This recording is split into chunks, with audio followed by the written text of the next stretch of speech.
Visit mof.gov.jm for more info. The time by the Ministry of Finance and the Public Service is 6 minutes after 9. Tune in to Nationwide 90 FM, the new revolution in media. Stay ahead of the curve with our cutting-edge reporting and accurate breaking news coverage. We are having an earthquake. Oh, God. Hear it here first on Nationwide 90 FM. Tune in, turn up the volume, and listen. We bring a mix of news, entertainment, and sports to your lives. Nationwide 90 FM's live and continuous coverage of the World Championships in Budapest, Hungary. News and discussions week mornings. Coming up in the news at 6 for this morning. Entertainment in the afternoons, then news again in the evenings. Nationwide news at this hour, fired.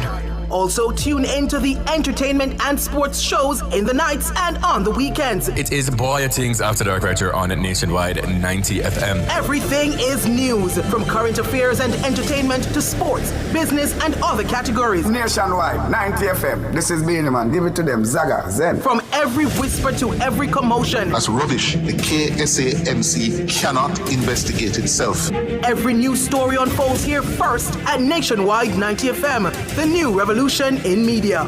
Every sound is a story, and every story we share is news.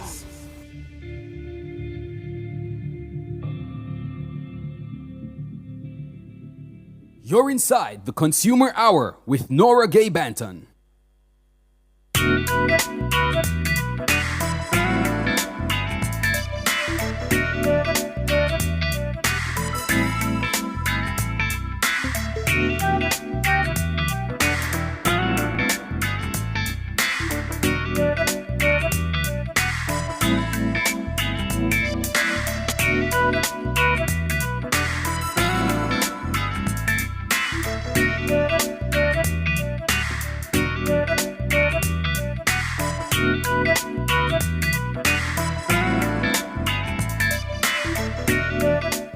Good morning, good morning, good morning to you. It is a Friday. It's Friday, January 24, 2025. We are alive and well, and for that, we give God thanks. It is the 24th week of the month of January. And it means, guys, we are coming to the end. This being the 24th week also means that the drought in our accounts, people, hallelujah, the drought has come to an end. It's raining in our accounts. Hopefully. Well, that's true, Michelle, for the monthly paid people, because the fortnightly paid people, them get paid 2 weeks ago, you know. Oh, and for those of you who get paid at the very end of the month, no matter when the 30th or the 31st fall of them day, you get paid. Hold on, my friend. No, I know it's the 24th day. It's just that January is long, so it's 24 weeks. I know, guys. I know it's the 24th day, but for January, every day is a week. And so we're in the 24th week of January, guys. Focus. All right? But if you don't get paid yet, you soon get paid. Hold on, my friend. For those of you who have been paid, give thanks to the Lord, for he is good. Good morning to you if you're listening on the 90 FM band, 90.3, 90.5, 90.7, and 90.9. Thank you so much for joining us on your radio. We appreciate your company there. If you are listening and watching on our YouTube channel, good morning to you. The channel is Nationwide 90 FM Live 2. Nationwide 90 FM, LIVE in all caps, and the number 2 right beside that. If you want to see the action live in studio, join us on YouTube. Click the subscribe button when you found the channel, and also click the notification bell so that you can be notified whenever we go live and whenever we post a video. If you are on and you don't comment, good morning to you. But for those who continue to comment each day, good morning to you, KT Buello. Good morning to you. Is it KTB Wello? Because I usually say KT Buello. Is it KTB Wello? Correct me. I feel like I asked a question here already. But KTB Wello or KT Buelo, let me know how it go. Donna Johnson, good morning to you. Ines Campbell Murray, good morning. Prosette, good morning to you. Jean Sellers, good morning to you. Hugh Donaldson, good morning. Arlene Rowe, good morning to you. Albert Morgan, morning to you as well. Errol Townsend, big up yourself every time. Errol, let me see who else is there. Lornette Powell, did I say Lornette already? Good morning to you. Karen Granville, good morning. Monique Hunter, what's this? I Am Me Entertainment, good morning to you. Simone Smith, good morning. Monica Callum, morning to you as well. Nicole, good morning to you. Lisa Hall, good morning. Tally Mack, good morning to you. First time seeing that name. Angelou Barnett, good morning. And all the others over there on YouTube, good morning to you. If you are... Okay, so it's KT Buelo. All right, good. Maybe not say it right. Nice. Good. All right. If you are listening from our mobile app, which is available for free on the Google Play and the Apple App Store, good morning to you. And those on our website, the Listen Now option there, good morning to you as well. Thank you for making it Nationwide 90 FM. I'm also live on TikTok. Nora GB is the name over there. Or you can just search my name, Nora Gay Banton, and you should be able to find me there. Big up everybody over TikTok. Ricardo Grant, big up yourself. Strong Grant, big up yourself. Truth of the Government, big up yourself as well. God bless child. Angie, good morning to you. Big up Farmer T. Good morning, AJ. Good morning, Kathy. And everybody else over YouTube, G-Buds, everybody, big up yourself. All right. So this morning, the phone lines are once again open for you to air your consumer-related matters. So if you have any consumer-related matters, you've tried your best to get it sorted out, you call, you email, you visit office, and the problem still exists, you can try the last resort, the consumer hour. Give us a call, and we will try our best to assist you. We'll hear your concerns, and we will try our best to see where you can go for assistance, or we can put you on to those who will be better able to assist you. We have some notices for you. So there are some outages and disruptions for JPS. So if you are living in any of these areas, listen closely, because and these updates, I tell you from time to time, they are on the websites of the National Water Commission and the Jamaica Public Service. So if you are in an area, you're experiencing an outage and you want to know if this is a planned outage or disruption, you can go to the NWC's website and check, or JPS's website. They have advisories up all the time, and they're usually up to date. I'm seeing that we're up on the break, so let's just take the break, and when we come back, we will give you these advisories.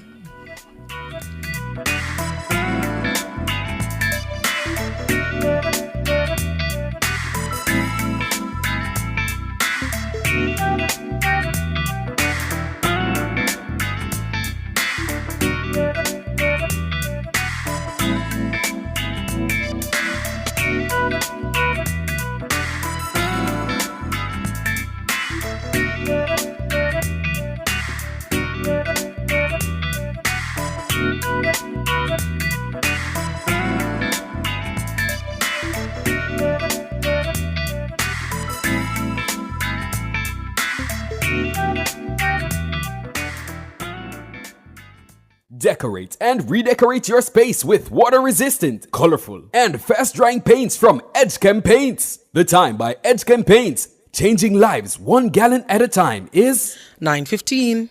The new Pizza Hut Jerk Chicken Belt. Spicy melts loaded with jerk chicken, jerk sauce, cheese, and red onion for a limited time only. Pizza Hut, now that's delivery. The temperature by Pizza Hut Jerk Chicken Melt is 24 degrees Celsius in capital city Kingston, 27 out west in Montego Bay. Enough power tool, big to small. Chaka my figure dig the wall. Our Total Tools. Weed whacker figure trim the lawn. We have everything you job demand. Total Tools. We rent them, sell them and fix them. Also give Total Tools a call. When I say home improvement, landscape construction, a Total Tools are your option. Home improvement, landscape construction, Total Tools are your option. Total Tools, located at 102 Main Street, Ocho Rios, 34 Sly Road, Kingston. And lot C6 Jacksaw, Sentence Bay. Call us today. When last you get good bun? You don't know good bun until you have a mother's bakery bun. From you pull open the wrapper and it's soft so till. A sub bun for nice. And from when you take the first bite, love it so till. A sub bun for nice. Beg your piece. Get your own mother's bakery bun. I will buy one off you. Yes, but I will charge a convenience fee. I will take one. Me too. Mother's bakery buns. A sub bun for nice. Try them today.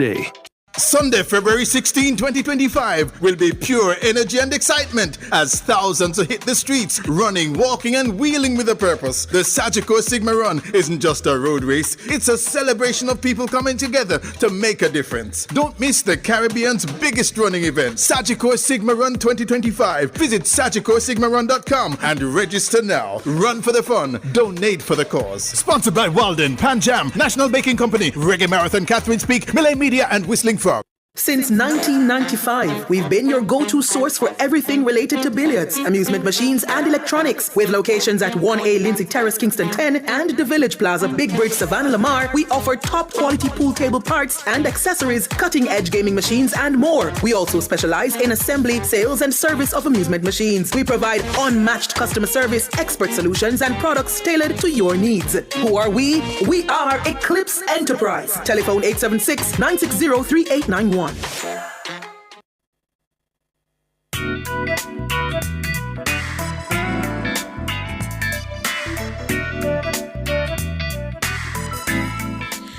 Good morning. You're back here inside the Consumer Hour on Nationwide 90 FM. I'm Nora Gay Banton, and we are taking your calls. If you have any consumer-related matters, you can give us a call. The numbers to call, 876-630-9371, 630-9372, 630-9373, 630-9374, and 618-8255. If you have any consumer-related matters, you can give us a call and we'll try our best to assist you. But just before we go to the phone lines, some JPS maintenance outages. We have some advisories here for you. On Sunday, January 26, from 9:30 a.m. to 3 p.m., West Prospect in St. Catherine will experience electricity outages. An outage. So from 9:30 a.m. to 3 p.m., those who are living in West Prospect in St. Catherine, prepare for lights out from 9:30 a.m. to 3 p.m.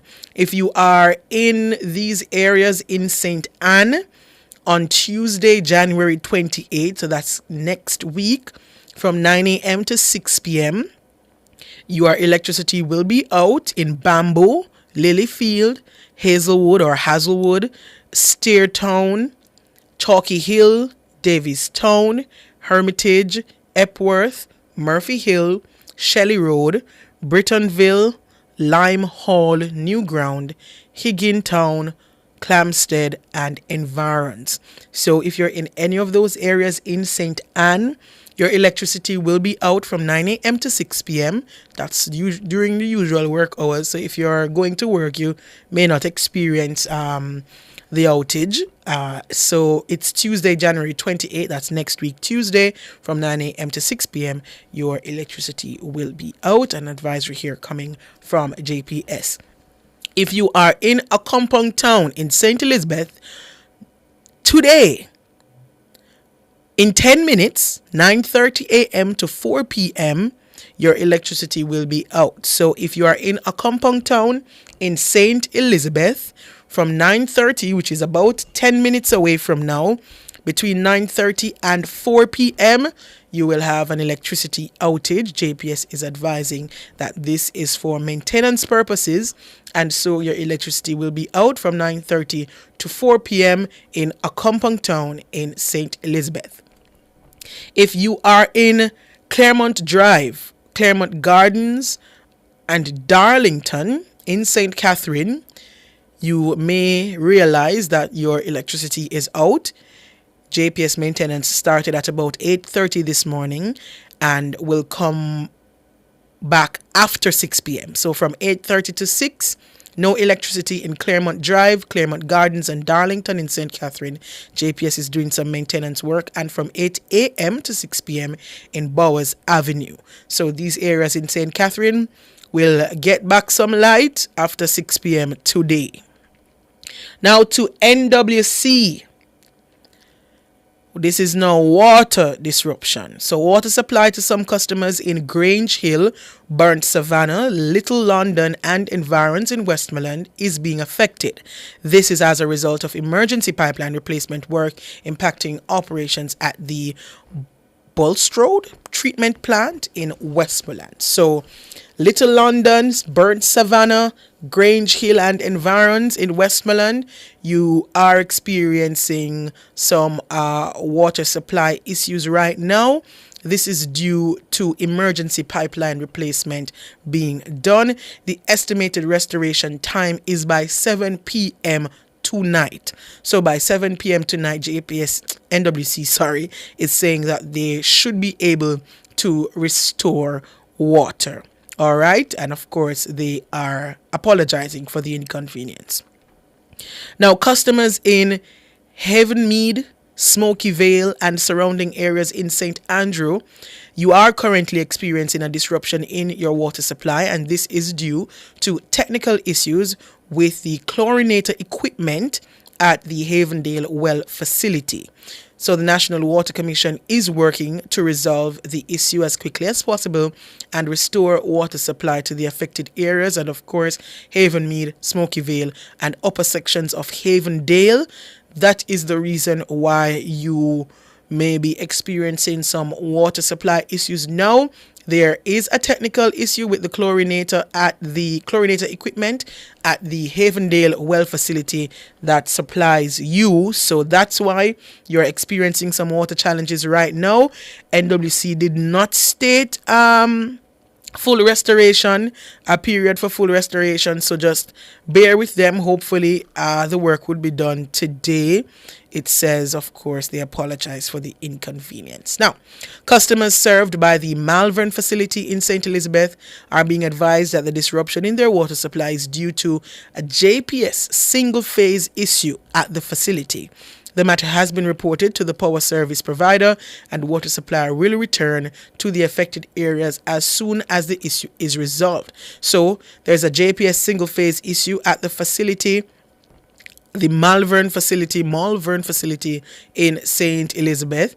And so areas affected: Mountainside, Corby, Southfield, Manningsfield, Top Hill, Seaview, Flagman, St. Mary's, Bellevue, Yardley Chase, Hampton, Bethlehem, Monroe, Malvern, Brownberry Lane, Round Hill, Parkley, Barton, Epping Forest, Congo Hole, Red Bank, Portsea, and Milksham. Is it Milksham or Milksham?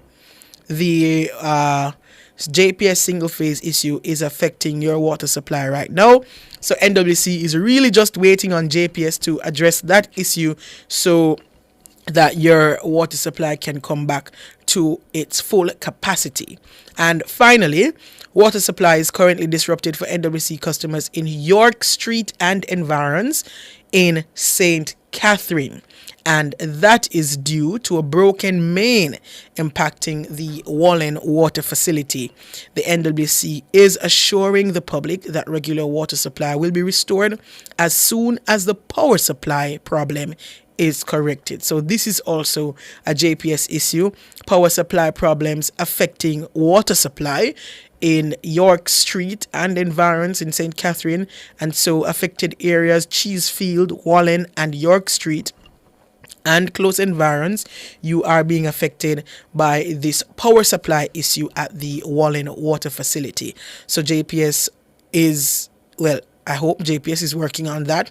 NWC is depending on the JPS to restore that power supply so that full restoration can come back to your water facility. All right. So those are the updates for you. Once again, you can get these updates on the websites of the National Water Commission and the Jamaica Public Service. They do post advisories on their websites and on social media most times. So if you are being affected by water supply disruption or electricity outage, you can check on their websites or social media pages. They usually give updates and they're usually very up to date with those advisories. So you can know real time what is happening with the water or electricity in your area. All right, let's go to the phone lines now. The numbers to call 876 630 9371, 630 9372, 630 9373, and 630 9374. If you have any consumer related matters, you can give us a call. We go to Stephen. Good morning. Good morning, Miss Laura. Good morning, Stephen. Right, I called you last week Friday about the JPS. Mm-hmm. The post yes. with the transformer leaking. Yes. Miss Laura, it is still here. Oh, jeez. All right, so I am looking through my thing here. Is okay, the Helsha one with 0099043? Right. Okay. That's the same one. All right. So my producer Michelle is telling me that JPS, they've logged the issue. I don't know what that means, attention given to it. I guess it's in the system and will be assigned to the technician as soon as possible. But JPS, you want to put this one on the priority list, because if a transformer is leaking, and it's been leaking for some time now, it means that from November last year, it means that it's only a matter of time before something major happens there. So, and of course, that will affect power supply for your customers in the surrounding area. So JPS, that pole there with the transformer on it, pole number 0099043 in Helsha Glades Phase 2 on Helsha Boulevard, right? Yes. That's the one there. It's leaking some substance coming from the oil or whatever coming from the transformer. So JPS, once again, you have the information because we've given it to you. We're aware that it has been logged, but we're asking if you can put some urgency on it. Your customers in the area, they are concerned and they don't want something major to happen before you show up. Electricity and oil, we don't want it to lead to fire and threaten the properties surrounding it. So please, JPS, this one here that we gave you, Helsha and the transformer leaking, if you can pay close attention to it for us, please, we will greatly appreciate it. Thank you so much for calling, Steve, and reminding us about it. Thank you very much, ma'am. All right, no problem. We're up on another break, so we're going to take the break and come back with more of your calls.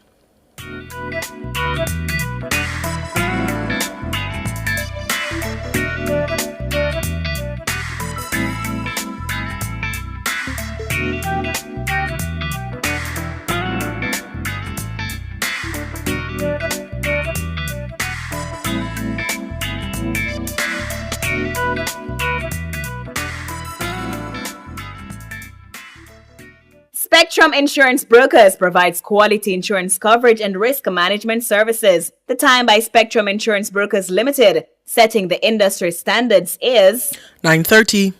When last you get good bun, you don't know good bun until you have a mother's bakery bun. From you pull open the wrapper and it's soft so till. A so bun for nice. And from when you take the first bite, love it so till. A so bun for nice. Beg your piece. Get your own mother's bakery bun. I will buy one off you. Yes, but I will charge a convenience fee. I will take one. Me too. Mother's bakery buns. A so bun for nice. Try them today. help you take a better route. Become a mentor in the Ministry of Justice Child Diversion Program. To become a mentor, you must be a Jamaican citizen over 18 years old, literate, with at least a secondary level education, have at least 1 year working experience, be willing to volunteer for at least 1 year, and be non-partisan, confidential, and a person of integrity. Download the application form at moj.gov.jm and submit to any child diversion office island-wide. For more details, call the ministry at 888-JUSTICE. That is 888-587-8423. Help a youth take a better route. Join the Child Diversion Mentorship Program today. Guardian General Insurance Jamaica Limited wishes to advise our valued customers and the public that our Kingston office, located at 19 Dominica Drive, Kingston 5, remains closed. Customers may visit us at Guardian Life's head office, located at 12 Trafalgar Road, Kingston 5. Contact us via telephone at 876-926-3720 or utilize our online facilities via myguardiangroup.com to transact business. We remain committed to serving you and apologize for any inconvenience this temporary closure may cause.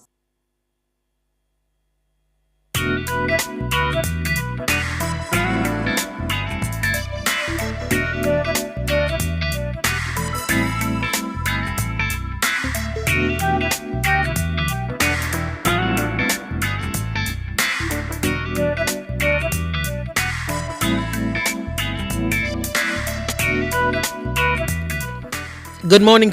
You're back here inside the Consumer Hour on Nationwide 90 FM. I am Nora Gay Banton, and we are taking your calls. The numbers once again, 876-630-9371 to 4 and 618-8255. Is that William on the line? Good morning. Good morning, Miss B. Good morning, William. How are you, Mom? I am doing good. How are you? Give God thanks. You know? Good. Yeah, man, me just call to make you know that the Tyrone Water Commission, them finally fix it. Very good. But I tell you, it take everything out of me if you make these people understand that me know what me saying. There you go. Very good. Even send a text message to them, I'll cut it. But when me call them back and explain to them what is the position, and me is not a fool. Mm-hmm. They still send back a bill, the bad bill for this 20,000. Right. When me explain to them, and then finally fix it. 2-month bill now, the November to December, this month to January, I get the 2-month bill in one, now when I check it right, under 10,000. Both of them together come to under 10,000. Under 10,000. So they were really overcharging you. I know. When you see me call them, Miss B, these are things when me really don't check out fully before me call, you know. So tell me something, William. Yeah. Who read your meter for you? As in, not NWC, but who you make check it for you? Oh man, me son and my grandson. You teach them how to read it. Okay. Yeah, man. Okay. Into the light meter too. Okay, very good. Right. So from me get the bill and then tell me how much on the bill, me know say something wrong. Yes, I met them read the meter. Right. And this is the first time I tell him to go check if it have a leak. Mm-hmm. That is the first. So how you check if it have a leak? You lock off all the pipe. Mm-hmm. And then stand up there over 15-20 minutes and look if him see any of them need to move or anything. Oh, okay. Right, and he said no, there's no leak. Okay. And then I said to him, read the meter. And when you read the meter, and tell me the reading. And now me call back Water Commission and ask them what reading them get from for them system. Mm-hmm. And when them tell me know say something wrong, and then tell me then get 1397. Mm-hmm. So me say, miss, and my meter showing right now is 1368. So how no get 97? Yeah. And it was moving from 1358. And this is 6 days after them read it.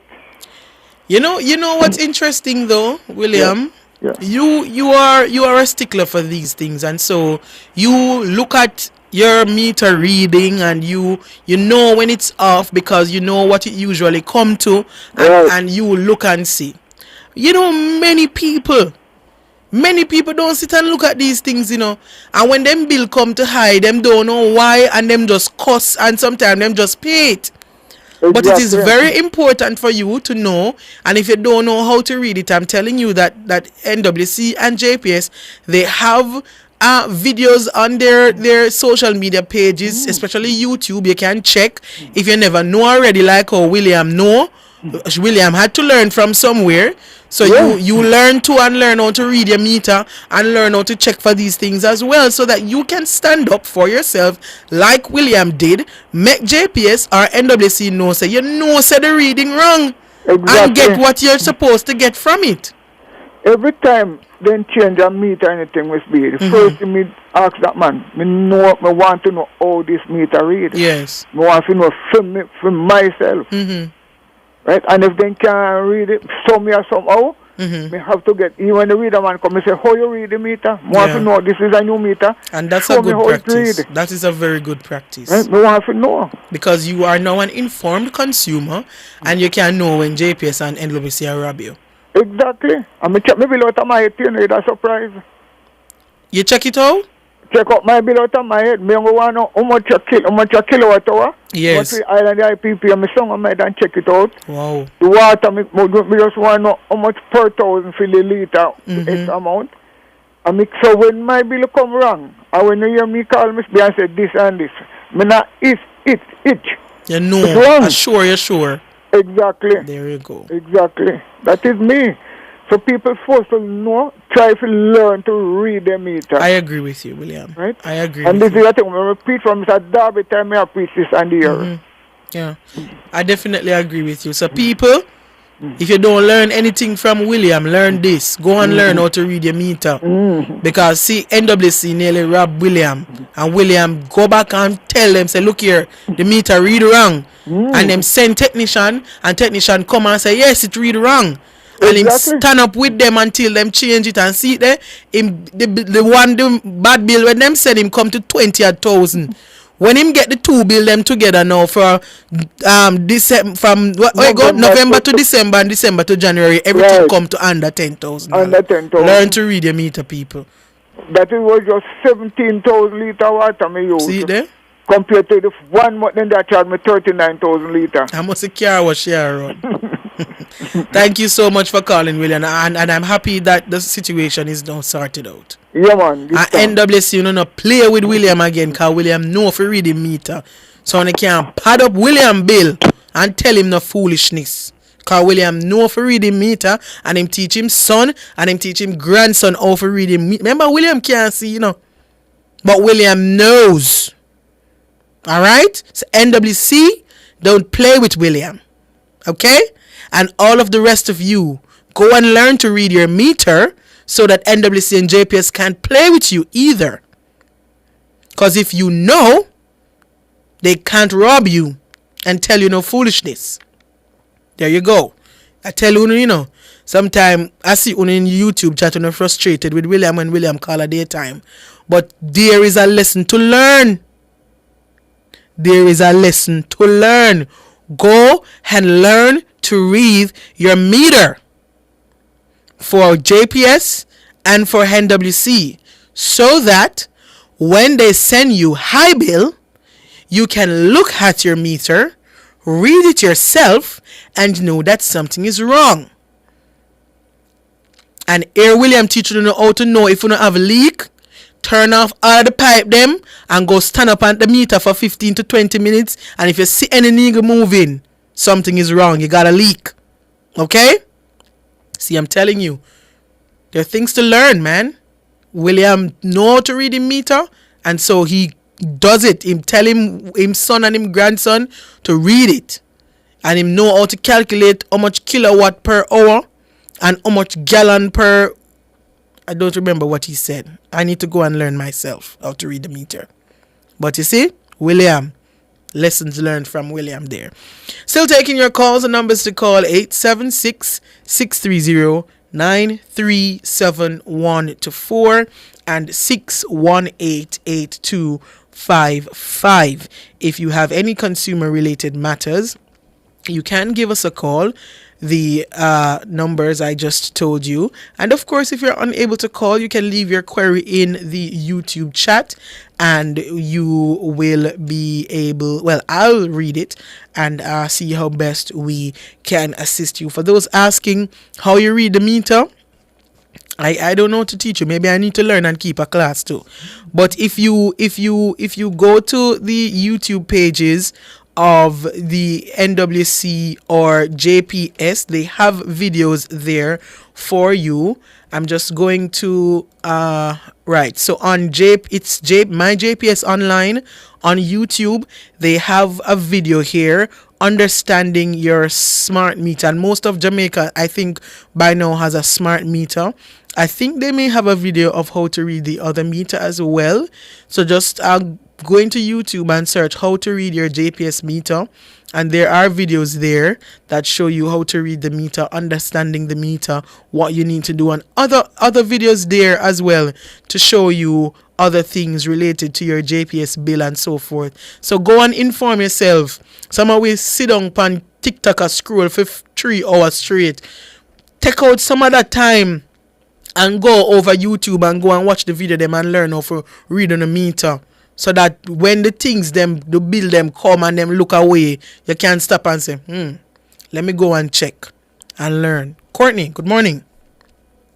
Hello, it's Tony. Oh, Tony. Yes. Sorry. Tony, good morning. Morning, Miss Banton. Good morning. I'm good. Yeah, you're doing a great job. Thank you so much. You're welcome.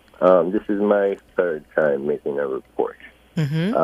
First time I called, I left a message with the producer. Second time I spoke to you, and the third time, I think the representative from JPS was there, Miss Ruth Lynn Johnson. Mm-hmm. My situation is a light post across from my residence. It's in Southwest Tyrone in Rhymesbury. The pole number is 0164696. That's 0164696. 96. Okay. Yes, there's a lien on the post, and the lien on the post has been dragging the stanchion on the house. Go again for me. There's a lien on the post. Right, and the lien on the post is dragging the JPS line with the stanchion that's attached to the house, and has bent it completely out of form.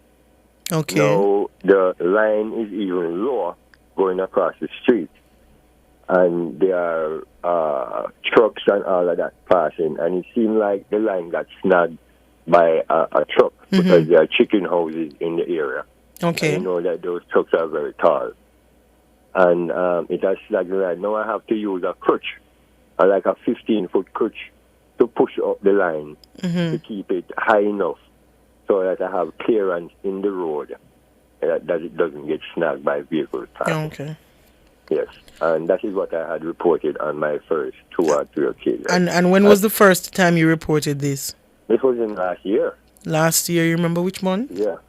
Might have been October or somewhere about. All right. So JPS, another one for you to look at. Poll number 0164696. It's in Southwest Clarendon in Rhymesbury, you said? Yes, ma'am. Right. There is an issue with the line. The pole and the line, everything is leaning down at this point. This customer of yours used his own innovation to kind of catch it. Right. But it's of course not enough to hold up the line, and as vehicles continue to pass, as there is wind and so forth, it will eventually come down. Yes. This man doesn't want it to come down on his house, so he's asking that you come and reinforce what you need to reinforce and fix the pole and the line. I've even had to use big stones on one side of the road to keep the vehicle on the higher side, where the pole is attached, where the line is attached to the pole. So the vehicle passing my place is actually driving on one side of the road to prevent from snagging the line that is on the lower side of the road. Oh boy. You know what I'm JPS, you have your customers here doing their own thing to fix the problems that you should be fixing. It was reported to you from about October last year. It is now January. From October 2024, it's now January 2025. JPS poll number 016-4696 in Southwest Clarendon in Rhinesbury. I'm going to ask you to stay on the line. Sometimes they ask for a contact number for the person so that maybe if they need further directions. So I'm going to ask you to stay on the line. Give Michelle your number. We're going to give this to JPS again. And JPS, please don't make Tony call back again for talk about poll number 0164696 in Rhinesbury, Clarendon. Please go and fix the issue and don't make the line drop down on the man's house. Good. Tony, stay on the line. We're going to take a break. When we come back, we continue taking your calls. Thank you very much.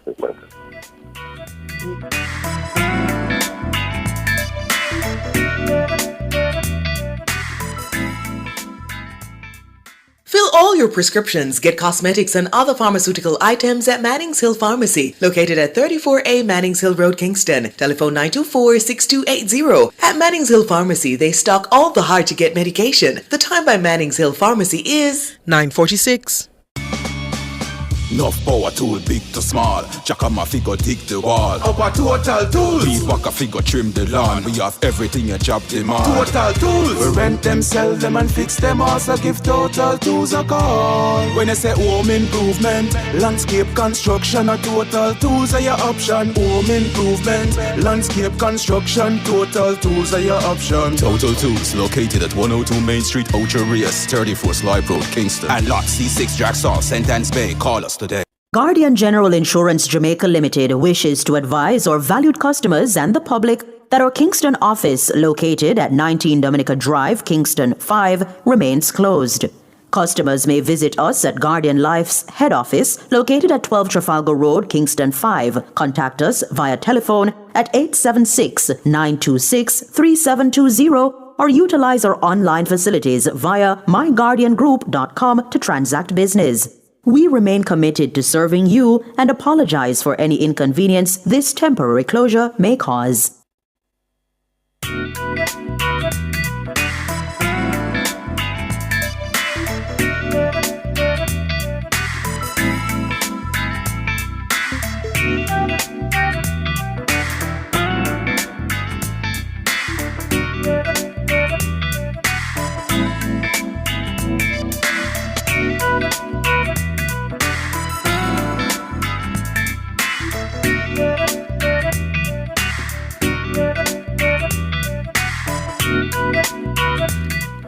Good morning. You're back here inside the Consumer Hour on Nationwide 90 FM. I'm Nora Gay Banton. We are still taking your calls. The numbers to call 876-630-9371, and that goes up to 4 and 618-8255. JPS, while we're on poll, so that one we got there from Tony is in Clarendon, Southwest Clarendon in Rhinesbury. The pole leaning, the line leaning down with it. This man here has to use things to catch it and keep people on the side of the road where the line is higher so that they don't pass, truck and other vehicle don't pass and tear it down. So JPS, you have that one to fix. You also have the one in Helsha that you have logged. We told you about this one last week. Poll number 0099043 in Helsha Glades Phase 2. There are a transformer there and oil is leaking from the transformer from last November. And the people them report it. And JPS nothing. They call here and we reported it to you, JPS, and the oil still around from the transformer, and they don't want you to come when fire reach. All right. While we are on the matter of polls, JPS, this one here in Peyton Place, Hermitage, poll number 0001548. I always talk about this. A street light is placed somewhere because there was a need for it. And if for whatever reason the street light is out, it means the place is in darkness, because the street light was placed there because the place was in darkness. And if the street light is out, it means the place is back in darkness, JPS. And so when the residents report to you that, hey, the street light here is out, the place dark, how we move, how we act, what's the plan of action? Because the history of this program can prove that people report for months before a response comes. And I am absolutely sure if anything should happen, and God forbid, some act of violence happens in the area, in the night, some robbery or something, you go hear say, and the place dark, so anything can go on there, so. And then who gonna blame? JPS. Got the street light out.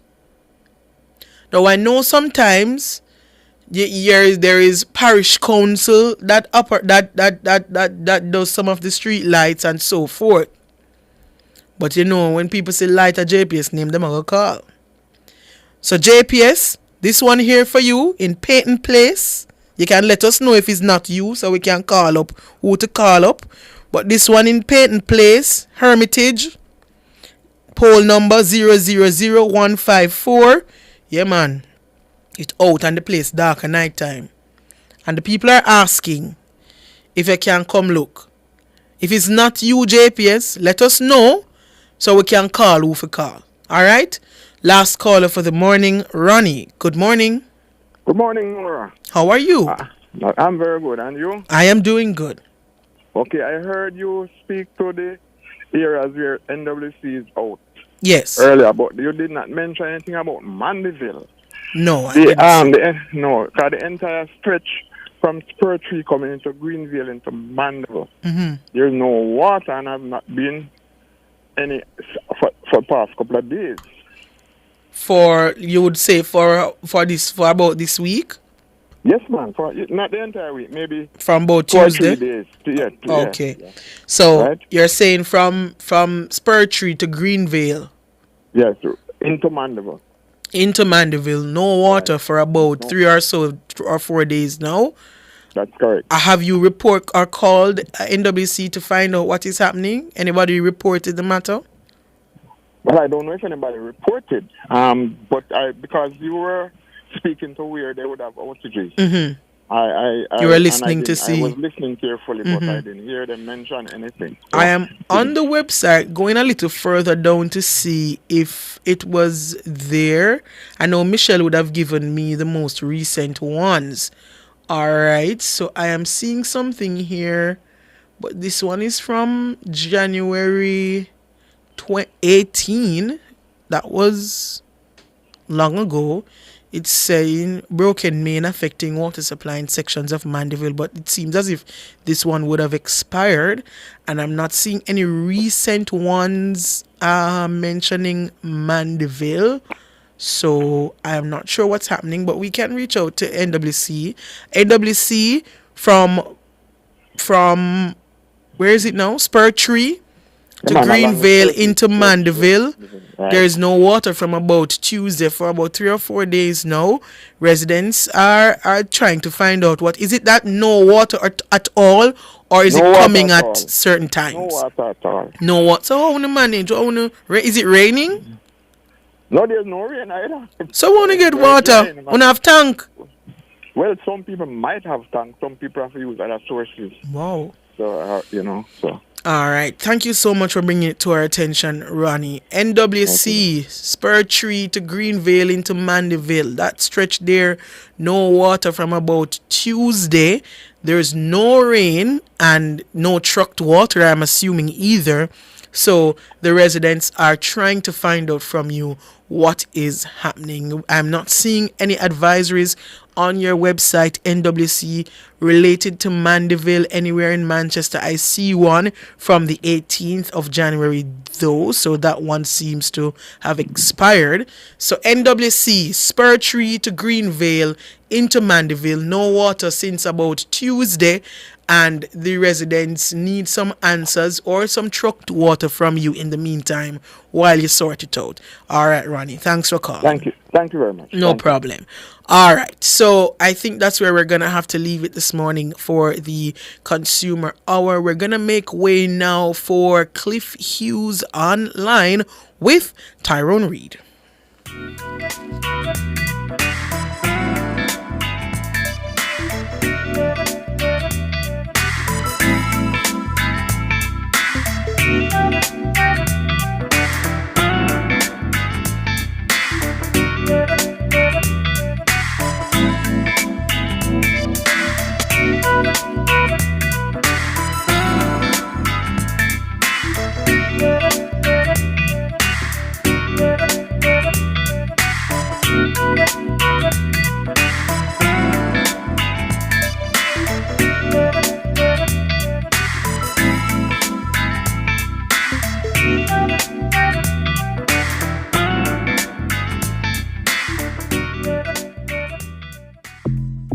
Tune in to Outside with Pepita from 2 p.m. to 5 p.m. as we broadcast live from Megamart, 29 Waterloo Road on Saturday, January 25. Outside with Pepita and me, the Stinger Honeybee.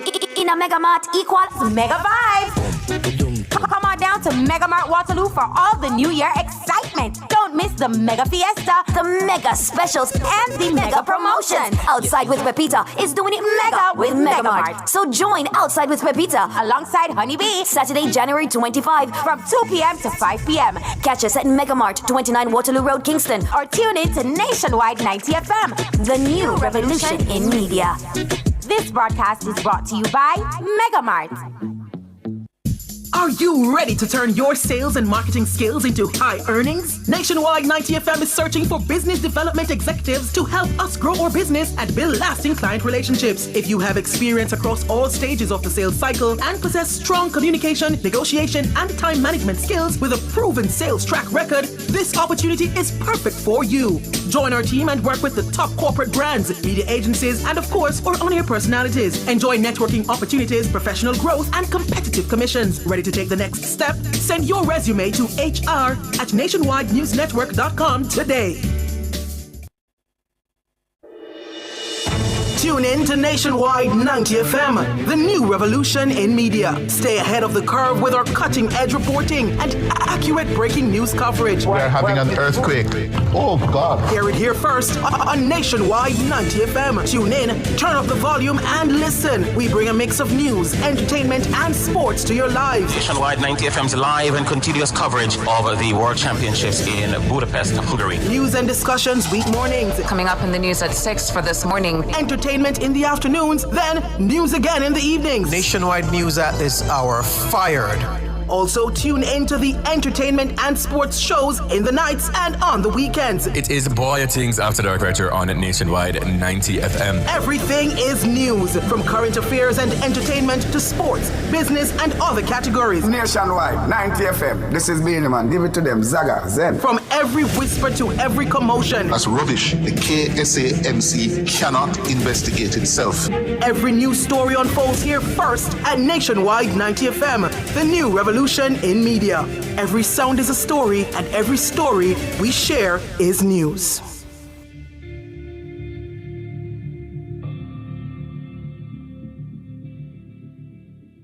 Listen to Nationwide 90 FM on 90.1, 90.3, 90.7, 90.9, or visit our Flow channel on a 916. To our valued listeners, for questions, comments, or concerns about our programs, email us at programs@nationwidenewsnetwork.com. You're listening to Nationwide 90 FM. The time is 10 o'clock. Cliff Hughes Online. Talk radio for all Jamaicans. My hands were steady. My eyes were clear and bright. My walk had purpose. My steps were quick and light. And And I held firm to what I felt was right, like a rock. Like a rock. I was strong as I could be, like a rock. Nothing ever got to me, like a rock. I was something to see, like a rock.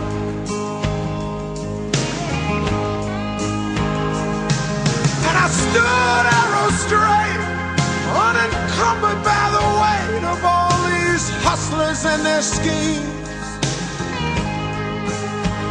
I stood proud, I stood tall, high above it all.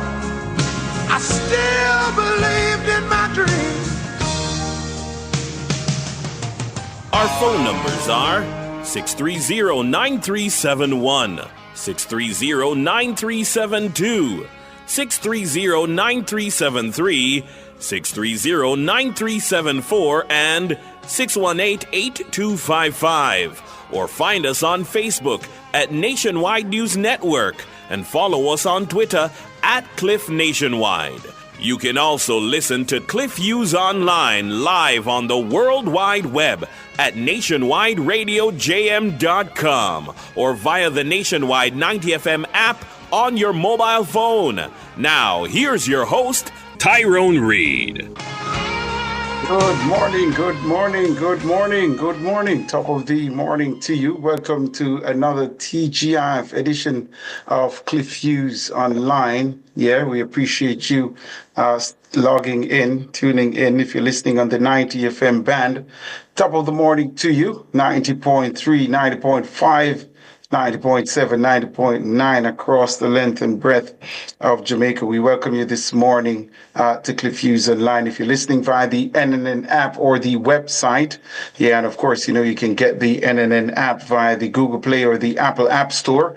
We want to say top of the morning to you as well. And if you are over there on our YouTube channel, a part of that growing and vibrant community, yeah, we want to say top of the morning to you as well over there on YouTube. Yeah, it's a Friday morning and there's lots of heavy lifting to do. So let's get to work now.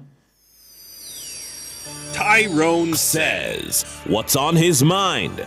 Unfiltered analysis and commentary. My hands were steady, my eyes were clear and bright. My walk had purpose, my steps were quick and light. And I held firm to what I felt was right, like a rock. Like a rock. I was strong as I could be, like a rock. Nothing ever got to me, like a rock. I was something to see, like a rock. Welcome back, welcome back, welcome back. Thank you for staying with us right inside Cliff Hughes Online. Now, the Police High Command, as it has identified an elevated threat against the police due to the recent violence in St. Catherine North. This, of course, follows the killing of the reputed leader of the notorious One Order gang, Othniel Laban, also known as Tickman, in St. Andrew on Wednesday night. Laban was killed during a confrontation with members of the Joint Anti-Gang Task Force, is what's being reported by the police. The security forces are maintaining a strong presence across Spanish Town following a tense and violent 48-hour period in the old capital. The JCF, in a statement, reminded members of the constabulary to remain vigilant and to take all the necessary precautions to protect themselves and their families. The High Command says it fully supports the lawful actions of members to safeguard their lives and well-being. The public is also being urged to cooperate with law enforcement and refrain from interfering with police and other law enforcement personnel performing their lawful duties.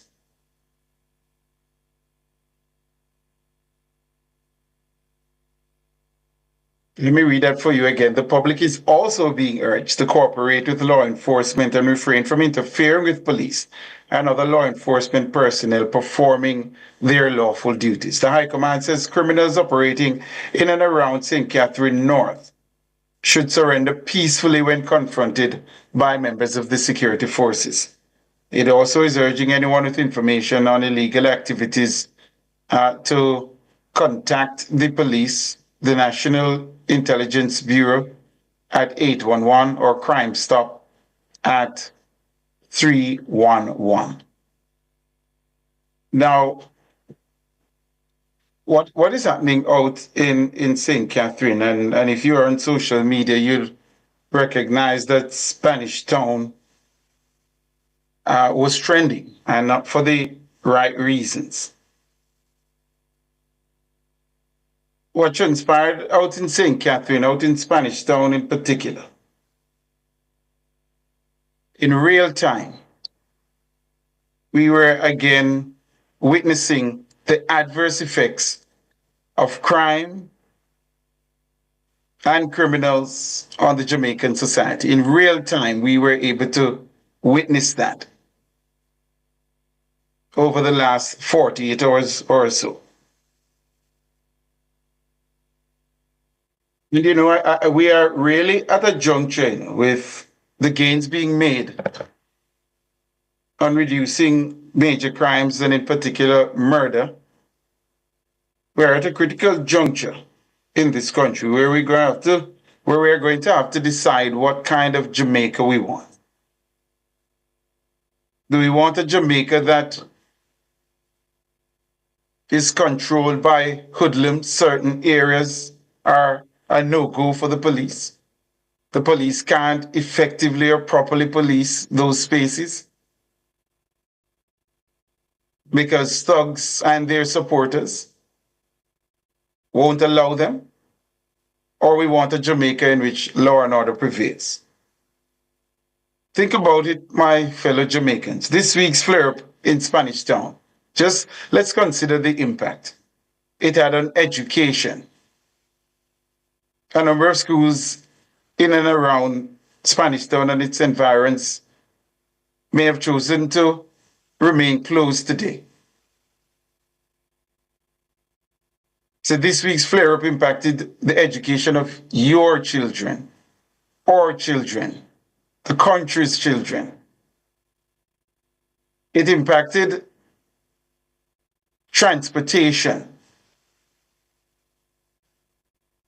It also impacted productivity, because once transportation is affected, productivity also suffers.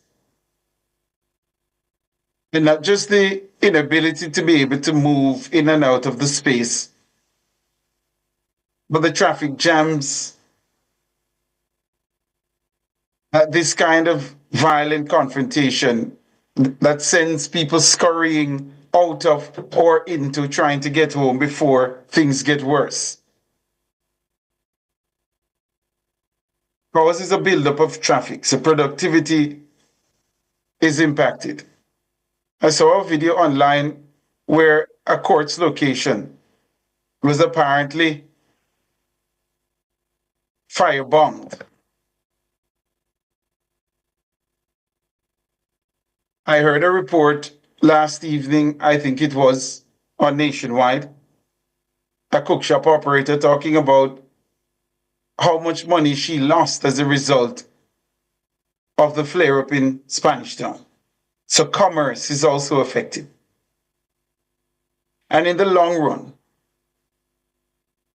episodes of this nature have an impact. They puncture economic output. Now listen to the clips of the bullets, barrage of bullets, the jangled discord of bullets whistling through the air. That isn't the kind of symphony needed to make Jamaica the place to live, work, and raise families. This image is being projected overseas because in the blink of an eye, everything is on the internet. What kind of Jamaica do we want is the question that I'm asking this morning. Is it one where law and order prevails? Or are we hoping for a Jamaica where anything goes?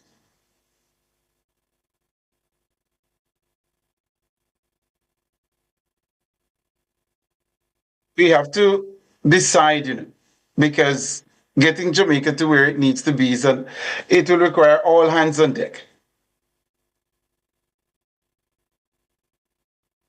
The security forces need to do what is necessary within the confines of the law to regain those sections of Spanish Town and its environs that have so long remained the domain of criminal gangs and their enforcers. And we know the gangs operating in the space. There's the One Order gang, there is the Klansman gang, there's the One Done faction of the Klansman gang. Do we want a Jamaica where guns and gunmen get to decide when our children can go to school? Is that the Jamaica we want?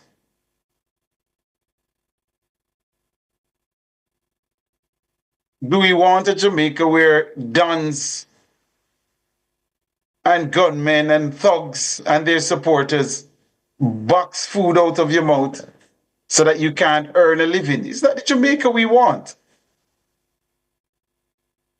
We have to turn the searchlight inward, and decide the kind of Jamaica that we want. And I've said this before, I fear, that retaking these zones of exclusions, or zones of exclusion, pardon me,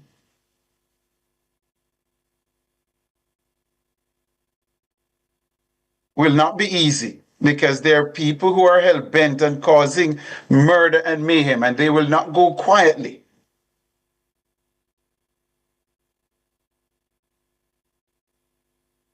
And which takes me to the Jamaicans for Justice. Because the JFJ, in a story this week, said it remains in firm opposition to the use of states of public emergency. The lobby, the human rights lobby, was responding to the imposition of a state of public emergency across 4 police divisions on Wednesday. Because coming off the reduction in 2024 in murders,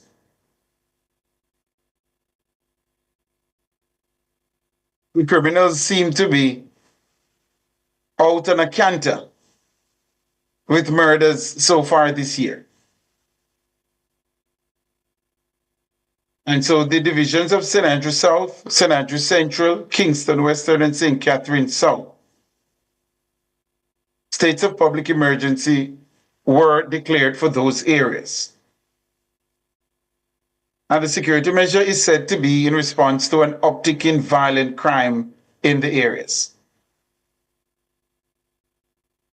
However, JFJ says the assertion by Prime Minister Andrew Holness that the states of public emergency be instituted following a significant increase in violent crime is not an emergency as contemplated by the Constitution. People are losing their lives, People are being murdered. This is the intervention from the Jamaicans for Justice. I want to preface my statements by saying I do have a lot of professional respect and time for the JFJ boss, Michael Jackson. But sometimes I wonder about the JFJ and its interventions. And in particular, this one on the state of public emergency. Not the great work it does on lobbying on behalf of people whose human rights are being breached. And I'm not challenging the JFJ on that. It has a rich history in that regard. But according to the lobby group, the regulations that must accompany SOEs have not yet been published. And the JFJ says there must be more sustainable ways of responding to crime that do not breach sections of the Constitution and restrict civil liberties. People are being murdered. Jamaicans for justice. Jamaica's per capita murder rate is not normal. We're up on the break. Yeah, it's 10:15. Let's take the break and come back with more on this issue. My eyes were clear and bright. My walk had purpose. My steps were quick and light. And I held firm to what I felt was right, like a rock. The Time brought to you by the Ministry of Science, Energy, Telecommunications and Transport. Fueling growth everywhere is 16 minutes after 10. Enough power tool, big to small. Jack on my figure, dig the wall. Our Total Tools. Weed back a figure, trim the lawn. We have everything a job demand. Total Tools. We rent them, sell them and fix them. Also give Total Tools a call. When I say home improvement, landscape construction, a Total Tools are your option. Home improvement, landscape construction, Total Tools are your option. Total Tools, located at 102 Main Street, Ocho Rios, 34 Slive Road, Kingston. And lot C6 Jacksaw, Sentence Bay. Call us today. Is your organization ready to meet the challenges of data protection and privacy compliance? Join us at the International Data Protection Symposium on January 28, 2025 at the UTech Jamaica Papine campus. Hear from expert speakers, including world-renowned data privacy expert Bob Siegel, and discover how to elevate your organization's data security. Registration starts at $6,000 per person, group rate of $5,000, and a special offer of $2,000 for students. Register now at utech.edu.jm. Protect your data. Safeguard your future. Shop and make a difference at Market on the Terrace by Sigma Run, Friday, January 24. Sagicor Head Office, Barbados Avenue, 11 a.m. to 4 p.m. Shop with purpose. Super deals on fresh produce, fruit trees, delicious food, beautiful orchids, nutritional advice, giveaways. Part proceeds go towards our Sigma Run beneficiaries. The more you shop, the more you'll give. Don't miss Market on the Terrace by Sigma Run, Sagicor Head Office, Friday, January 24. Make a difference, one purchase at a time. Cliff Hughes Online. Talk radio for all Jamaicans. My hands were steady. My eyes were clear and bright. My walk had purpose. My steps were quick and light. And I held firm to what I felt was right, like a rock. Welcome back. Welcome back. Thank you so much for staying with us right here inside Cliff Hughes Online. You know, this is where I get to ramble through my thoughts before we take yours. So we're talking about the Jamaicans for Justice issuing a media statement about the declaration of states of public emergency in a number of police divisions: St. Andrew South, St. Andrew Central, Kingston Western, and St. Catherine South.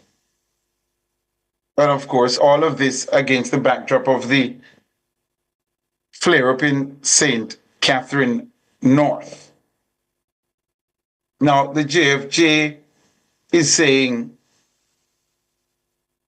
that there must be more sustainable ways to respond to crime that do not breach sections of the Constitution and restrict civil liberties. It says these include providing the police with improved investigative tools and improving the pace of investigative processes such as DNA and ballistics analysis. JFJ says it also includes improving protections for witnesses of crime to encourage reporting and later participation in trial processes. And, you know, I really gave some thought to the JFJ's position on this and anyone else who doesn't support the use of states of public emergency. We reason from a point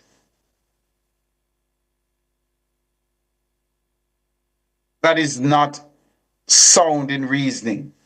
Jamaica's murder rate isn't normal.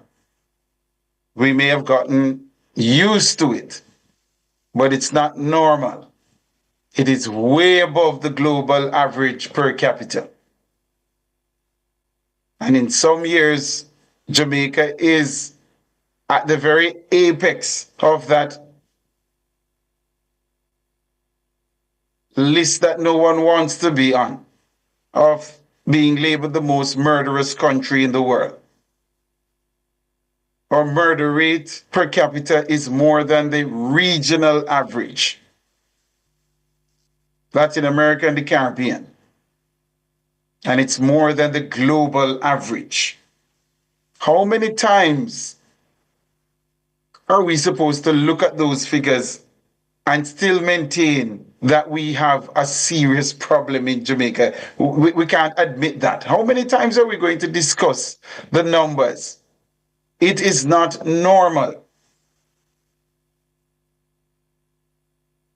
Sometimes I do wonder if the JFJ and other individuals who don't support the use of states of public emergency, if they're in touch with the reality on the ground in Jamaica. If the JFJ keeps this up, I might have to resort to calling them just for justice and not Jamaica, because it doesn't appear the JFJ is situated in Jamaica. Maybe I should just start calling them FJ, for justice.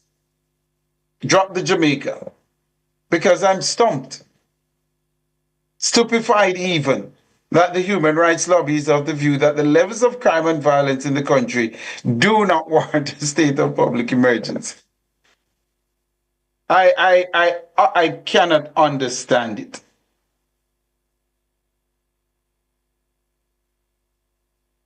I cannot understand it. Given our murder rate for the past 2 decades, Jamaica is perpetually in a state of public emergency. And it should be impatient of debate that the rate at which murders are committed in our country isn't normal. That should be impatient of debate. The figures are there for all to see. I'll say this. We are in a battle for the soul of Jamaica, and we must decide what kind of country we want. Do we want a country of law and order or one of murder and mayhem? If we want a country of law and order, that means we have to support law and order, and we have to support the police, the members of the security forces, in the lawful execution of their duties. Supporting hoodlums, thugs, and dons will only give us murder and mayhem. And the security forces need to take Spanish Town back. For too long it has been the domain of criminals. Now, at least 2 schools in Spanish Town, St. Catherine, will remain closed today due to concerns over the flare-up of violence in the area. Principal of the Spanish Town Primary School, Reid Curlew, says he'll be shifting to the online modality after seeking advice from the local police. No, I got off the phone a couple of minutes ago with one of the inspectors at the station, because since morning I've been in dialogue with them for them to advise me regarding tomorrow. What I get to understand is that the tension is still very high, and I'm going to be sending out a communication in another couple of minutes to the teachers and parents regarding online classes for tomorrow for both shifts. Yeah. Several schools in the area were forced to dismiss early yesterday in response to the violence rocking the old capital. The violence stems from Wednesday night's fatal shooting of the leader of the One Order gang, Otni Laban, also known as Stickman. In the meantime, the principal of the Jonathan Grant High School, Kevin Whittick, also fears that this situation remains too tense to reopen the school at this time. He too says he'll be shifting to the online modality. Yes, we are having similar situations. As it is, we have been communicating with the police for the entire day, hour by hour, and just about 6:15 or so, I've gotten confirmation that in many areas, they are still tense, and hence we decided to remain face-to-face for tomorrow. The fact is, many of our students, are from the communities that are tense, so for the safety of the students and also staff, we decided to, move from face-to-face tomorrow as well. The voice there of Kevin Whittick. He's the principal of the Jonathan Grant High School. Both men were speaking last evening on Nationwide at 5. I saw a comment on our YouTube channel. Someone saying this is the perfect opportunity to take back Spanish Town, my town. And I think I want to associate myself with that comment. At some point, we have to take back Spanish Town from the clutches of these criminals.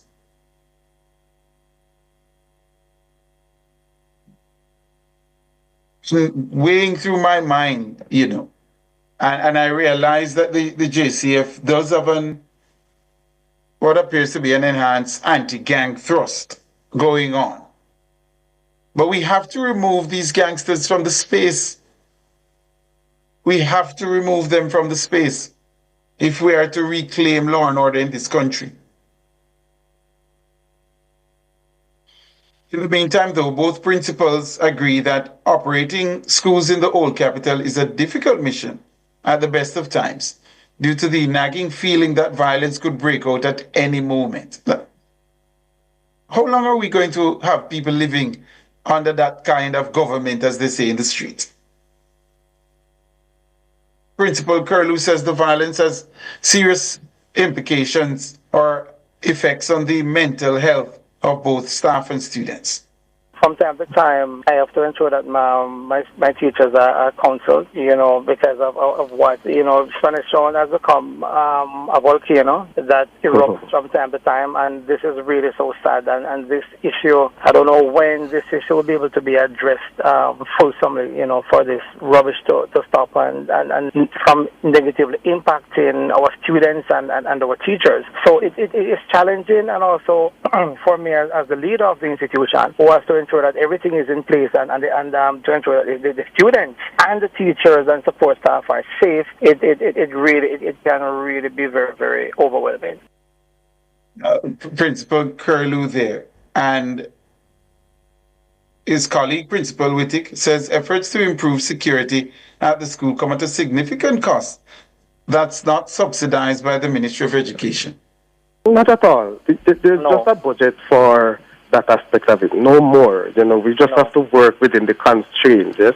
And if we want it better as a school, as an institution, we have to find other means of, getting that resources. We look at, security take a big chunk out of our income generating projects at school. And, that is what really helps us. We could have done much more with instructional instruments and all these things, but guess what? The matter of the security is very, very important. And we talk about safety and security in schools. We can't afford to drop the ball on that part of it. The voice there of Kevin Whittick, and of course, he's the principal of Jonathan Grant. I listened to the two principals last evening on Nationwide at 5. And I listened to the Minister of Education on Nationwide this morning. And I want to say, it is time, I think, while we will need to look at giving additional resources to some of these schools that have to expend additional sums on security, we also perhaps need to start looking at tapping up the salaries of the principals and teachers that take on the task to teach in these violent, prone areas until we're able to get these areas under control. Perhaps we should consider offering to these teachers and principals additional sums for taking on the teaching assignments in these volatile areas. I would lend support to an initiative like that. And the Education Ministry says schools in Spanish Town may reopen for face-to-face classes, but caution but it cautions that school leaders should make the decision based on their security assessments. The ministry says the JCF has signaled that it will be maintaining a robust security presence in and around affected communities. It says all schools in the area are urged to carefully review their individual security situations and make decisions that prioritize the safety and well-being of students and staff. The ministry says principals should maintain close communication with local law enforcement personnel and parents to assess and address any concerns. Now, we're up on the break, but before I go to the break, the Court Administration Division says normal operations at courthouses in Old Harbour and Spanish Town are expected to resume on Friday. But several court sessions which were suspended on Thursday have been rescheduled for a later date. In a statement, the CAD said matters previously before the Circuit Court have been rescheduled to Monday, January 27th. The CAD also noted that for part heard matter, all parties and their attorneys were individually notified of the new date. Regarding the Old Harbour Outstation Court, all matters have been rescheduled to Thursday, January 30. The CAD says criminal matters at the Spanish Town Court will be heard on Thursday, January 30, unless otherwise notified. However, it says all civil matters have been rescheduled to Thursday, March 13. The CAD says it regrets any inconvenience caused by the suspension of court sessions. So even the delivery of justice has been affected by this violent flare-up. And the Jamaica Urban Transit Company, JUTC, says it has resumed operating from the lay-by in Spanish Town. The company was forced to retreat from the area on Thursday amid the violent activity. We've gone past the break. Let's take this break and you know, when we come back, we'll take your calls. My walk had purpose. My steps were quick and light. And I held firm to what I felt was right, like a rock. The Ministry of Health and Wellness works to ensure the provision of quality health services and promotes healthy lifestyles and environmental practices for all Jamaicans. The time by the Ministry of Health and Wellness is 10:32. Eclipse Enterprise is your go-to source for billiards, amusement machines, and electronics. Telephone 876-960-3891. The temperature by Eclipse Enterprise is 27 degrees in capital city Kingston and 28 out west in the tourism mecca of Montego Bay. Is your organization ready to meet the challenges of data protection and privacy compliance? Join us at the International Data Protection Symposium on January 28, 2025 at the UTech Jamaica Papine campus. Hear from expert speakers, including world-renowned data privacy expert Bob Siegel, and discover how to elevate your organization's data security. Registration starts at $6,000 per person, group rate of $5,000, and a special offer of $2,000 for students. Register now at utech.edu.jm. Protect your data. Safeguard your future. Enough power tool, big to small. Jack on my figure, dig the wall. Up a Total Tools. Lead back a figure, trim the lawn. We have everything your job demand. Total Tools. We rent them, sell them, and fix them. Also give Total Tools a call. When I say home improvement, landscape construction, a Total Tools are your option. Home improvement, landscape construction, Total Tools are your option. Total Tools, located at 102 Main Street, Ocho Rios, 34 Slive Road, Kingston. And lot C6 Jacksaw, Sentence Bay. Call us today. Missed your chance to spruce up in December?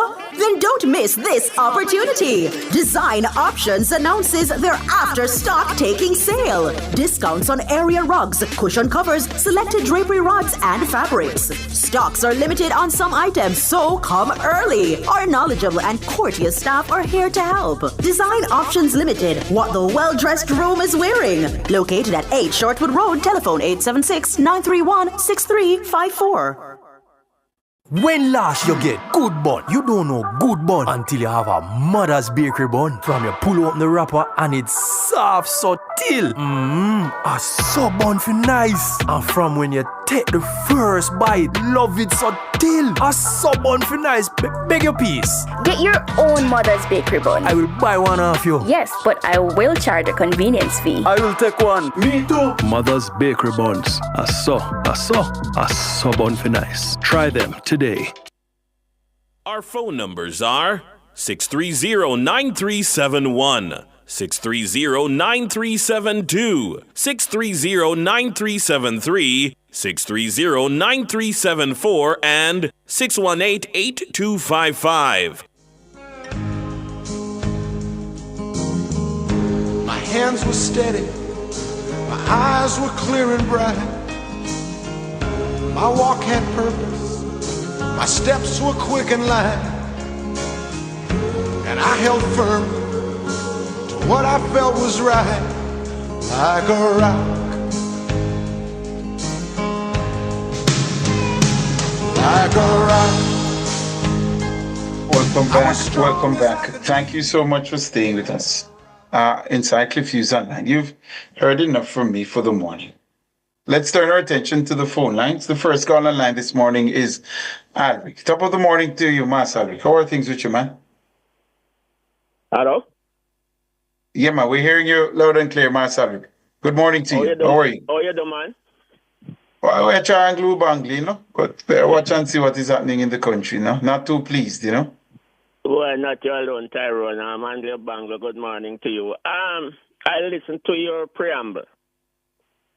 And for the last 3 Fridays, you have stepped up your game in terms of, as Cliff would say, getting to the meat of the matter. But this preamble this morning is very disturbing in light of what you have to be dealing with what happened in Spanish Town. And you know, Tyrone, I listened to the interviews yesterday afternoon with the teachers and some clips that were played by some students, what some students said. And then again last night I watched TVJ News and heard what some parents said about the police invading their community. I don't know if you got a chance to watch the TVJ News last night, but Tyrone, some ladies, they hid their faces. You couldn't see their faces. And this is where I want to address Michael Jackson after I finished telling you what happened. They were saying that the security forces should leave the man alone. Because the man feed them, buy book for them picnic, buy shoes for them picnic, send them picnic to school, and him a care them. Madam caregiver literally. So the police now no right to come in there and look for him to kill him. And they didn't go with the intention to do that. And some clips that I saw, Tyrone, they're stoning the police vehicles, they punch at the wheels of the police vehicles. And if this is where we are, interrupt school, interrupt business, their same children who they are saying that is being sent to school by this so-called Dan, hasn't had a chance to go to school. So where are we going to be in breaking the chain of this performance by these children in these areas?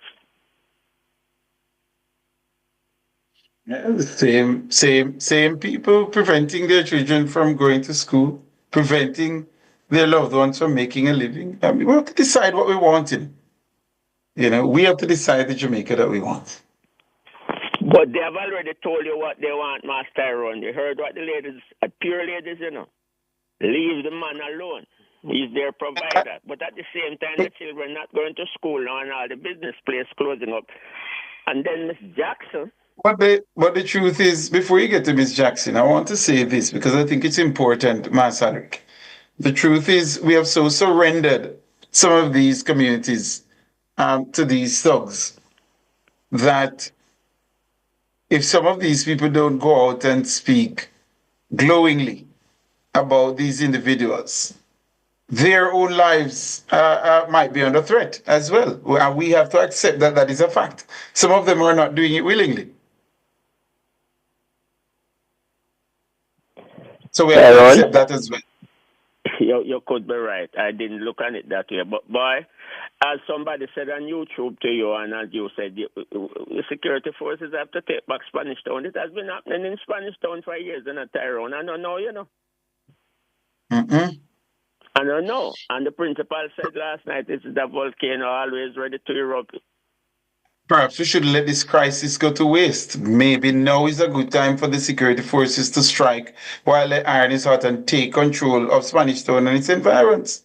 That's what your YouTuber said to you, and I'm saying I agree with the YouTuber wholeheartedly.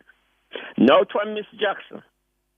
I am starting to wonder, because I've always not been a fan of how she portrays some of the things she has said.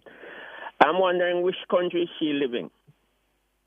That she's saying that the state of emergencies are not, are not feasible. I'm wondering where she's living. Is she living in Jamaica, where the murder rate is one of the highest in the world? Is she living in the Jamaica where so many people were murdered at Cherry Tree Lane one night, and then a couple of weeks after that in the Mountain Dew area at a football match, another 5? Isn't she living here, where those things are happening? Yeah, if you sit down and play a game of domino, Alric, which is a favorite pastime among Jamaicans, without someone coming up behind you and shooting you dead. Those things are not normal. Tyrone, you remember a couple months ago I told you the same thing, that I don't play a game of dominoes anymore. You can't stop at the favorite little spot and sit down and shuffle some dominoes and try to get your brethren a 6 love, and then you mouth him and say hug up that. You can't do that anymore. Can't play domino and have one eye and look over your shoulder. You gotta call the game. So with Miss Jackson, but I don't know, and Tyrone, I might be wrong to say this. It's not the station saying this. I am saying this. Until maybe some of these people are talking, including Miss Jackson, until this violence reaches their doorstep. I've seen it time and time again. They won't realize, because she know how much people are dead at your time.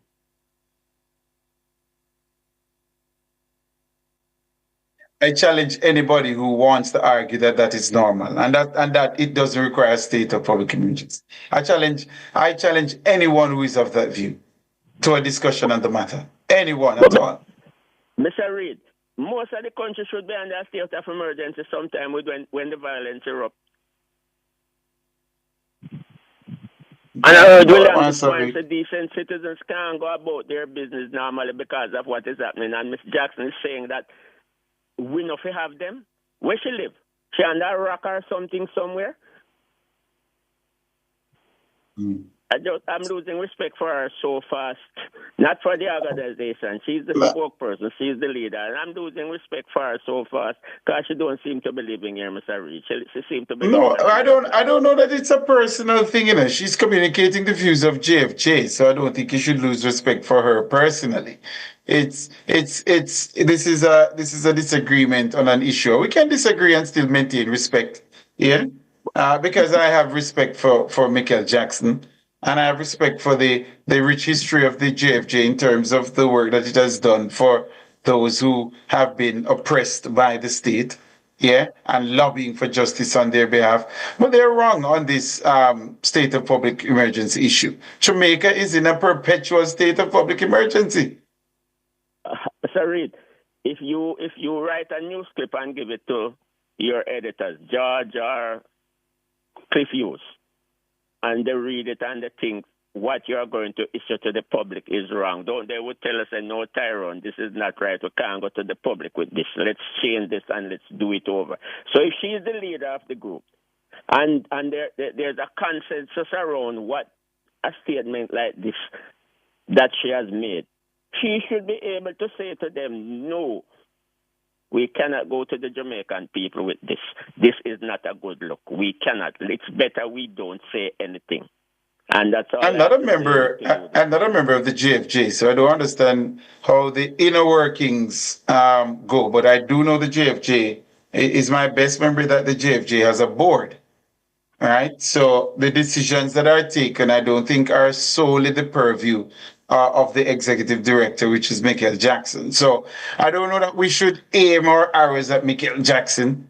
Yeah, I disagree with the JFJ position, and I want that to be clear. And if I gave the impression otherwise, I withdraw that. I'm disagreeing with JFJ. Of course, Mikel is the chief mouthpiece, but I'm disagreeing with what the JFJ is putting forward. It is out of touch with the reality on the ground.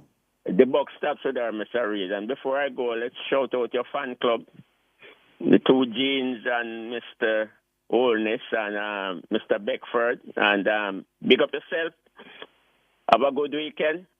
And Thank you, Mars Ulrich. And big up to the crew, man, the two Lady Jeans and Mr. Holness, yeah? Please, have a great weekend to all of you. All right, man.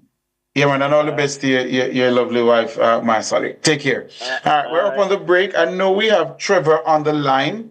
But we have to take the break. So, Master Trevor, hold the line for us. Now, when we come back, we take your call. Soon come. Eyes were clear and bright. My walk had purpose. My steps were quick and light. And I held firm.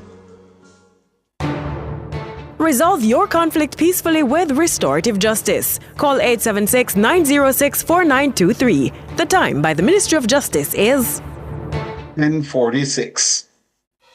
Recycling partners of Jamaica. Yeah, we got to make a change. And we have to do it now, can't wait for later. We put plastic in its place. And we all can agree that will be safer than in the gullies and in the drains. Recycling partners of Jamaica.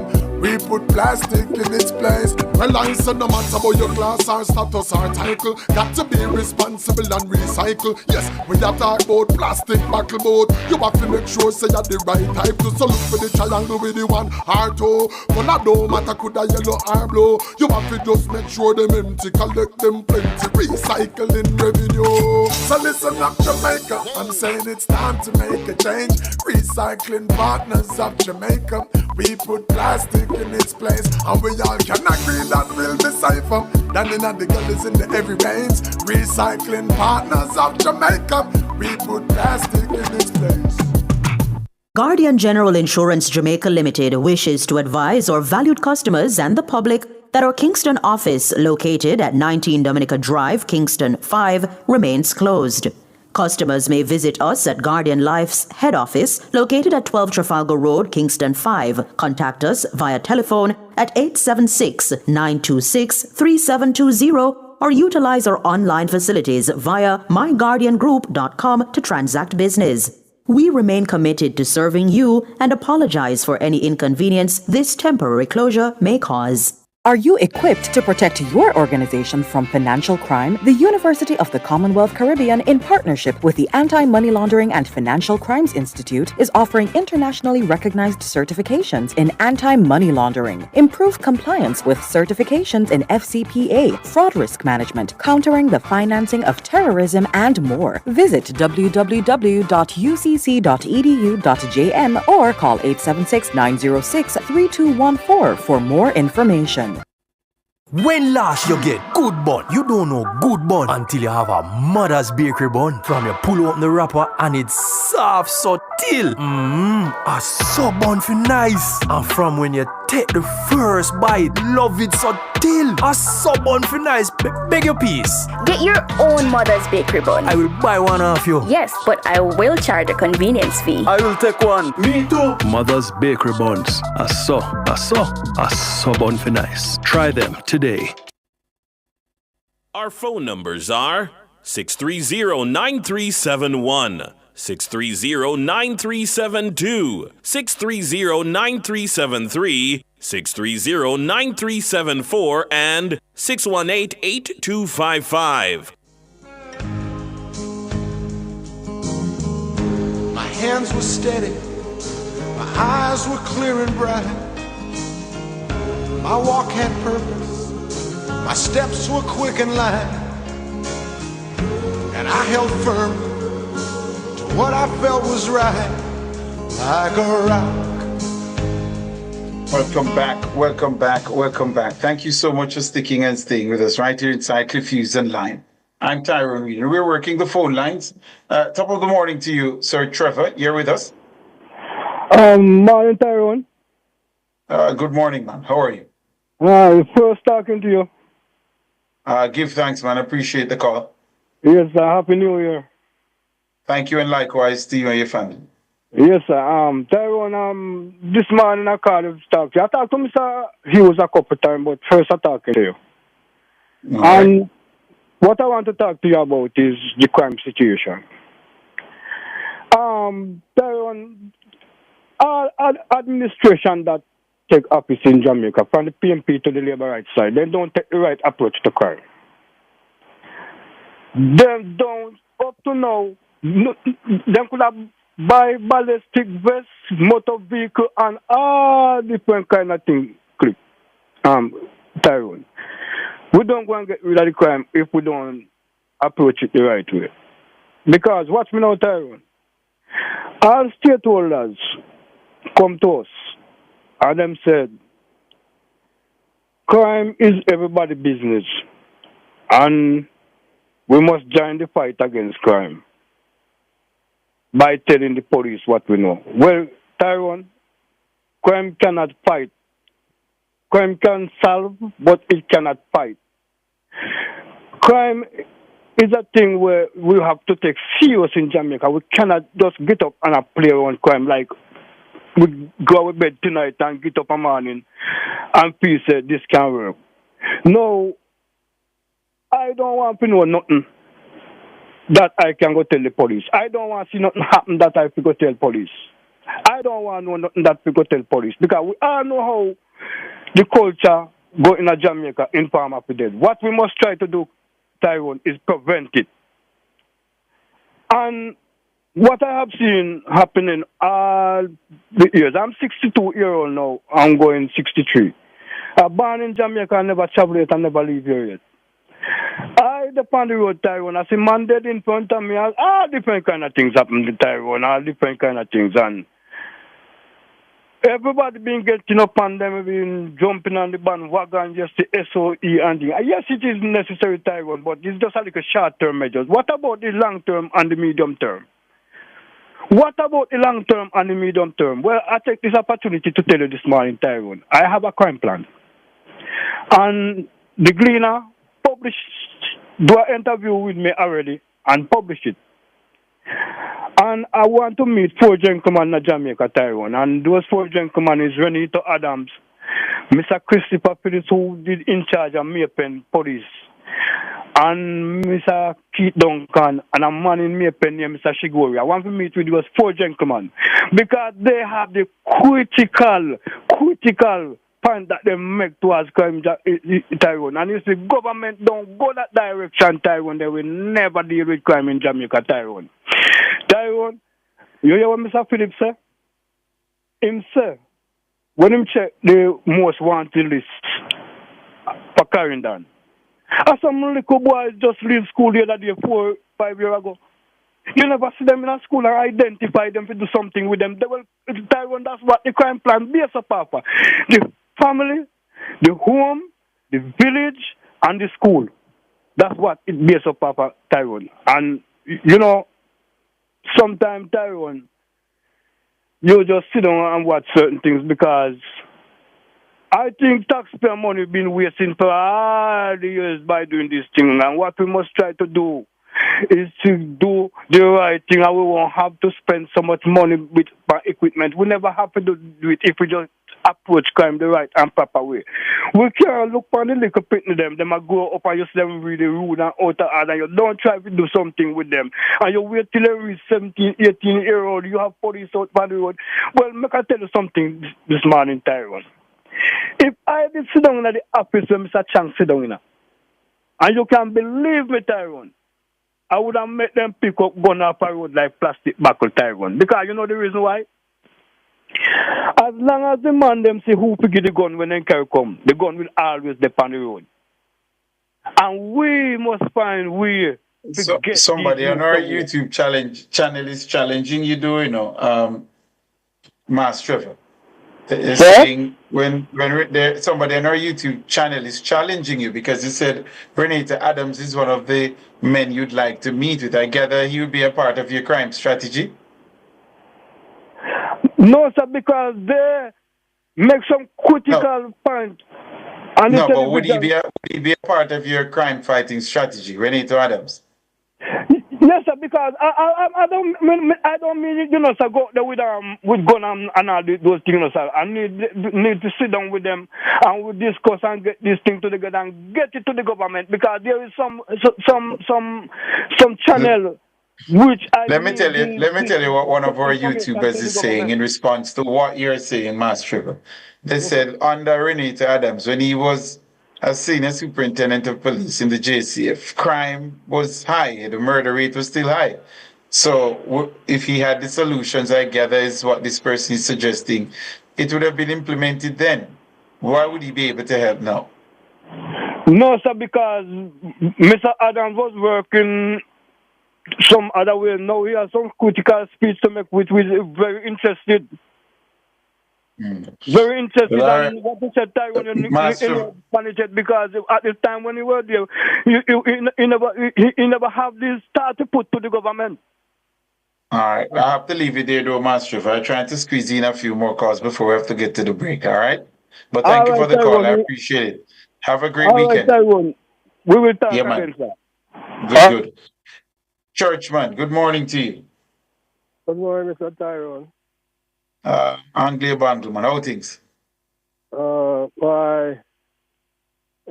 Things good for me, but the country, I tell you, it doesn't look good at all. But I called you. Yeah, man, hate to see it, my brother. Hate to see it. I'm telling you.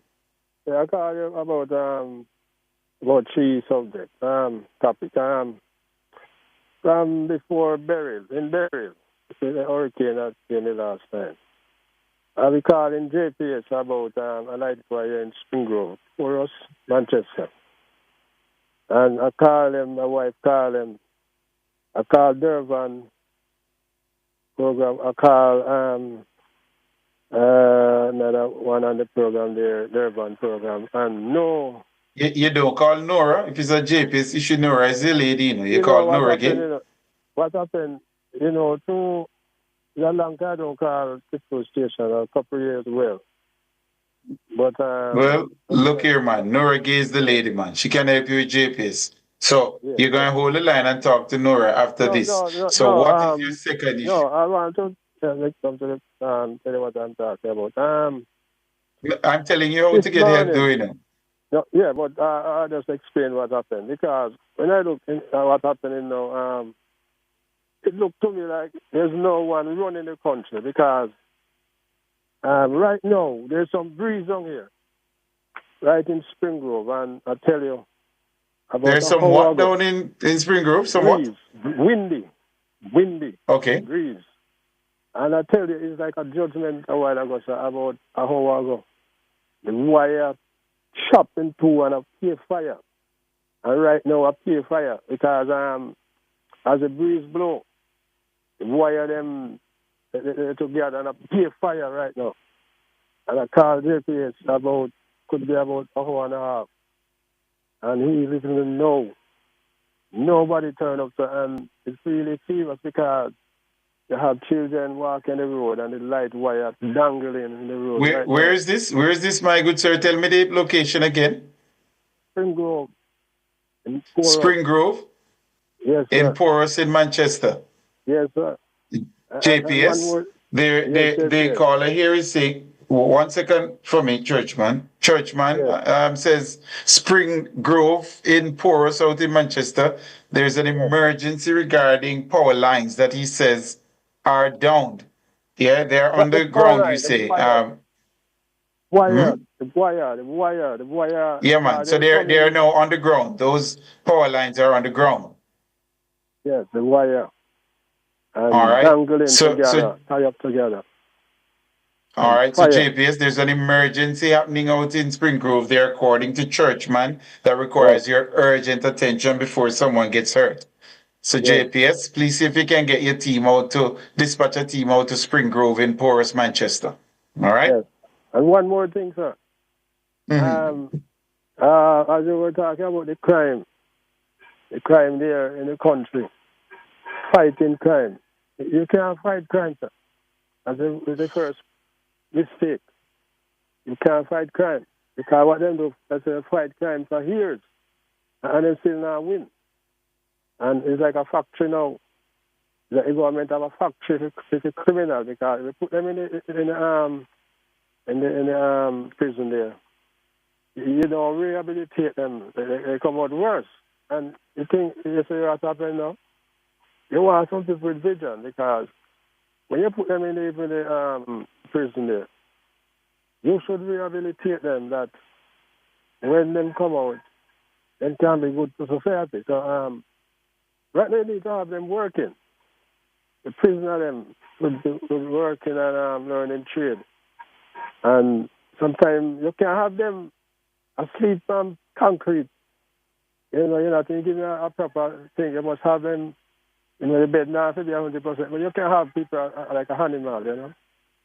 You create some monster there, man. So I think they need to look into this thing. All right, Master Churchman, we hear you. We're up on the break. I have to leave it there, but thanks for the call and the thoughts. We appreciate it. All right. Thank you. All right. Yeah. Thank you, man.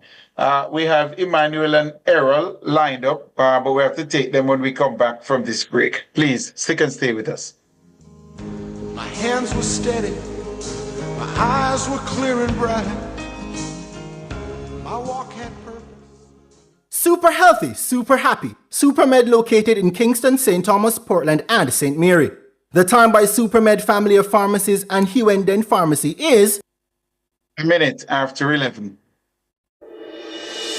Tune in to Nationwide 90 FM, the new revolution in media. Stay ahead of the curve with our cutting-edge reporting and accurate breaking news coverage. We are having an earthquake. Oh, God. Hear it here first on Nationwide 90 FM. Tune in, turn up the volume, and listen. We bring a mix of news, entertainment, and sports to your lives. Nationwide 90 FM's live and continuous coverage of the World Championships in Budapest, Hungary. News and discussions week mornings. Coming up in the news at 6 for this morning. Entertainment in the afternoons, then news again in the evenings. Nationwide news at this hour. Fired.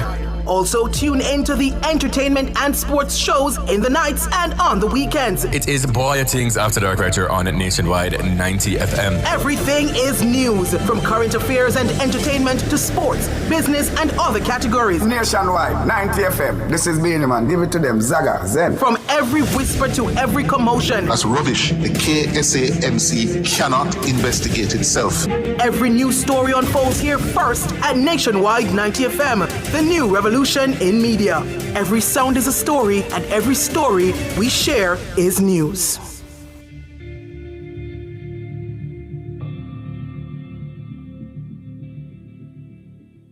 Our phone numbers are 630-9371, 630-9372, 630-9373, 630-9374, and 618-8255. My hands were steady, my eyes were clear and bright. My walk had purpose, my steps were quick and light. And I held firm to what I felt was right. Welcome back. Thank you so much for staying with us right here inside Cliff Hughes Online. The station is Nationwide 90 FM, and I'm Tyrone Reid. We're taking your calls. Emmanuel, I think you're up next. Top of the morning to you, Emmanuel. Hi, good morning, Mr. What your name is again? The lowly Tyrone Reid, sir. Yeah, Tyrone Reid. Good morning. I just have 3 points I want to ask, 3 questions. One question is, if you are being selected to run into a constituency, and for some reason the leader of that party withdrew you and replaced you with someone, you have spent a lot of money in that constituency, and the party offered to give you back the money that you have spent into the constituency. Is that corruption? Are you asking about the PNP situation, sir? No, not really the PNP, because it happened to both PNP and the JLP, because it happened, I remember vividly, it happened to the JLP also. And but I just want to ask if there is I don't know what you're talking about, and I fear even asking you what you're talking about because I don't want you to go and call anybody's names and get either yourself or me in any trouble. So here's my response to you. Here's my response to you, Emmanuel. Emmanuel, you asked me a question. I'm responding. Yes. This is where you get to shine. So you tell me, is that corruption? No, that's not corruption at all. Because we, as Jamaicans, we have a broad other things to look at, serious other issues affecting the island. So I don't know why this radio station that I really admired with Mr. Cliff Hughes running around with that and hush money, and that's foolish because I don't because this is not the station I listen to every day, and this is a good station, but we cannot be colorblind because of political reason. We have to speak truth, and that's no form of any corruption. Because Cliff Hughes is my favorite great man on the radio. So let Emmanuel, calm down, the man. I'm here, burst your heartstring. Why you carrying on like that? You called to have a conversation, or you called to get up on your soapbox? No, man, I'm calm, man. You know, this is why I talk slow. I'm a man. No, sir, you're not calm at all, man. You're not listening to yourself, you know. I'm listening to you. Oh, okay. So you called to have a conversation, or you called to get up on your soapbox? Which is it? No, an accused nationwide of things that you have no basis for. Which one of them do you want? Do you want to have a conversation, or you want to accuse nationwide? I never accuse nationwide because I always. I tell you that you're not listening to yourself, you know. You're not listening to yourself because you're accusing nationwide of being of being you introduce some colorblind. Emmanuel, both of us can't talk at the same time. You notice when you're talking, I listen to you. All right, okay, that's true. Now, you what did you say about being colorblind? What I say about that, because I don't know why a lot of people. I'm not asking you to explain it, I'm asking you to repeat what you said. Colorblind means are we? Emmanuel, I'm not asking you to explain it. I'm asking you to repeat what you said.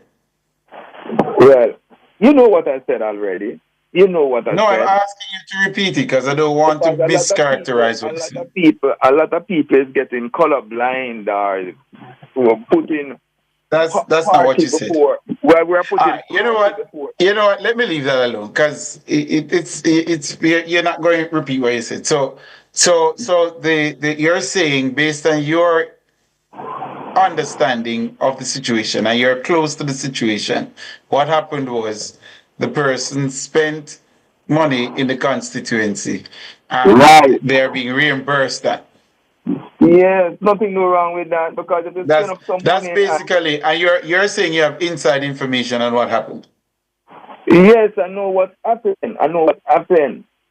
Because all right, so hold on, no. So let me ask you, because other allegations were made. So was the person offered a government post to leave quietly? No, that's a blatant lie. So hold on there, man, Emmanuel. How do you know that's a lie? Were you there when the conversations were being had? Because it was paid. Were you party to the conversations? No, it was paper. So you were not. Yeah, hold on, man. You were not party to the conversations. So how do you know as a fact that what he's saying isn't true? I listened to the tape. It was tape. Because you have the tape. Right, it was tape. I listened to it. So what he comes with on the radio, he was telling such a blatant lie. So where's the tape? Send me the tape. Send us the tape. Where's the tape? No, nothing further to you. I won't, but I can tell you. And he knows that. No. Knows that. So you don't want to release the tape. You just want to tell us what's on it. What I can say, that gentleman knows that he wasn't speaking the truth. And he was No, look here. I'm not accepting that from you. Either you produce the tape or you leave the matter alone? And because I've called on the gentleman to provide the information that he has. So you need to provide the information if you have it. That gentleman is telling a lie, and because he was removed, he was so hurt that he said all sort of things. You know, when you're open for something and you work and you spend some money, I know how hurt he is, and I understand his position. But to go and tell other, so you think it's fair? You think it's fair for someone to commit themselves to the constituency and expend resources, and then, less than a year out from the general elections, they are basically removed? Do you think that's fair? It is very hurtful. It is very hurtful. It's not really fair. That's not what I'm asking you. I'm asking you if you think it's fair. No, it's not fair. But the party leadership, as they can make whatever decision they want. They choose and they can remove you at any time based on their.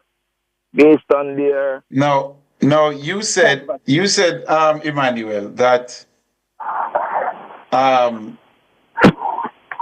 no posts were offered to the individual in question. You said that. None at all. You say you listened to the tape. None Now, at all. listen. Let me read a story. Let me read a story for you that was published on the 17th of January. People's National Party (PNP) General Secretary Dr. Dayton Campbell has confirmed that the party leadership had entered negotiations with ousted caretaker for Central Kingston, Lawrence Rowe, in exchange for removing him from the seat. He was speaking on RJR's program Hotline with Emily Shields. Rowe was ousted as caretaker on Sunday. He was replaced on Wednesday by former Senior Superintendent of Police Steve McGregor. Rowe says in exchange for him accepting the decision without fuss, party leader Mark Goling made several promises to him. Dr. Campbell confirmed that Rowe was told that 2 of those promises would be considered. Yeah, but do we have that clip, Nora? Do we have that clip and can play it? Please play the clip for me. Mr. Rowe said he was told that he doesn't have to be in the 63, but he can be in the 30, which I think is speaking to the number of Senate seats that are available if you're in government. I said I'm going to discuss these matters and get back to you. Again, the leader of the party is the person who decides on who the senators are. There are 3 issues that were brought up. Issue of compensation for funds that were expended before, issue of possibility of a board appointment, and the issue of possibility of being in the 13 as he had placed it. When I discussed it, I told him categorically there was no possibility of any funding to be given to him. That was a no, and that the other 2 things would be considered. Other 2 things would be considered. Yes, is that in line with what the tape said? He was not offered. I listened to the tape. I have it. He wasn't. So what are those 2 things that would be considered? Brother, you see, we have a bigger issue in the country to work with. Look here, man. Look here. You answer me. I'm asking you. What are those 2 other things? You say you have the tape, so tell me, what are those 2 other things? Remember, you just played it. What what the gentleman name, Mr. Campbell said. Dr. Campbell. Right? And if you just play what Mr. Campbell said. You said you listened to the tape. You've called in defense of the People's National Party. And you say you've listened to the tape and he wasn't offered any post. What were the 2 things that they told him would have been considered? About the direct tape between Mr. Rowe, and the leadership. It was 2 persons talking to Mr. They were in a meeting. You're giving me useless information, or information I'm not asking you for. You said you listened to the tape. Dr. Dayton Campbell says here 2 things they said they would have gotten back to him based on your listing of the tape. What are those 2 things? They did not offer him anything about They did not offer him anything about Senate or anything about. You're telling me what they didn't offer him. I'm asking you. You've listened to the tape. What did they tell him would be considered? I won't disclose that, bro. I won't disclose that. Well, all right then. I don't think we have this conversation. Isn't of much utility then. And another thing, Mr. I have to leave it there. I have to. Are you hearing me, Emmanuel? Yeah. Have we lost him? Yeah, sorry. You say I'm almost up on the break. What's the other thing? Why Nationwide seems to be so biased all of a sudden, and when they started, they were such a wonderful station to listen. Why just being one-sided and try to Look here, undermine? man. Look, sir, I'm very impatient of these conversations. I've had this conversation too often with people. You are absolutely incorrect. No, I am correct. You Look, are absolutely incorrect. Why don't you run with the You are latest absolutely incorrect, and you folks who support a particular party keep trying to make that point. No, I'm And not you don't have any supporting basis for it. supporting any political party. No. Sir, I like sir, Andrew. sir, I like Andrew, but he's sir, not doing well. sir, And look he here. must go. Look, Mr. Emmanuel. Look, I've been around. I'm not as. It's all right. Let's leave it there. You're incorrect, and you don't have any evidence to support that. All right, I'll just leave it at that. But thank you for the call, and do enjoy the weekend. We take the break right here inside Cliff Hughes online. I come back with more of your calls. My eyes were clear and bright. My walk had purpose. Revamp your space with unique living, sleek fixed and sliding shower panels, shower systems and faucets, stylish vanities, LED and non-LED mirrors, basins and kitchen sinks, closet and storage solutions, hanging aids, and more. Available in different finishes and sizes to match your style. Transform your space and visit us today at shop number 6, 30 Dunrobin Avenue, Kingston 10. Call us at 876-755-3661 or visit our website at uniquelivingja.com to shop. Start your fitness journey today and make 2025 your healthiest yet with Express Fitness. State-of-the-art equipment, expert trainers, and encouraging community are here to support you every step of the way. Join now and take the first step towards a stronger, happier you. Express Fitness, starting at only $9,500 per month with 11 locations island-wide. Your gym for all your needs. Visit www.expressfitnessja.com to sign up today. Guardian General Insurance Jamaica Limited wishes to advise our valued customers and the public that our Kingston office, located at 19 Dominica Drive, Kingston 5, remains closed. Customers may visit us at Guardian Life's head office, located at 12 Trafalgar Road, Kingston 5. Contact us via telephone at 876-926-3720 or utilize our online facilities via myguardiangroup.com to transact business. We remain committed to serving you and apologize for any inconvenience this temporary closure may cause. Our phone numbers are 630-9371, 630-9372, 630-9373, 630-9374, and 618-8255. My hands were steady, my eyes were clear and bright. My walk had purpose, my steps were quick and light. And I held firm to what I felt was right, like a rock. Welcome back. Thank you so much for staying with us right here inside Cliff Hughes Online.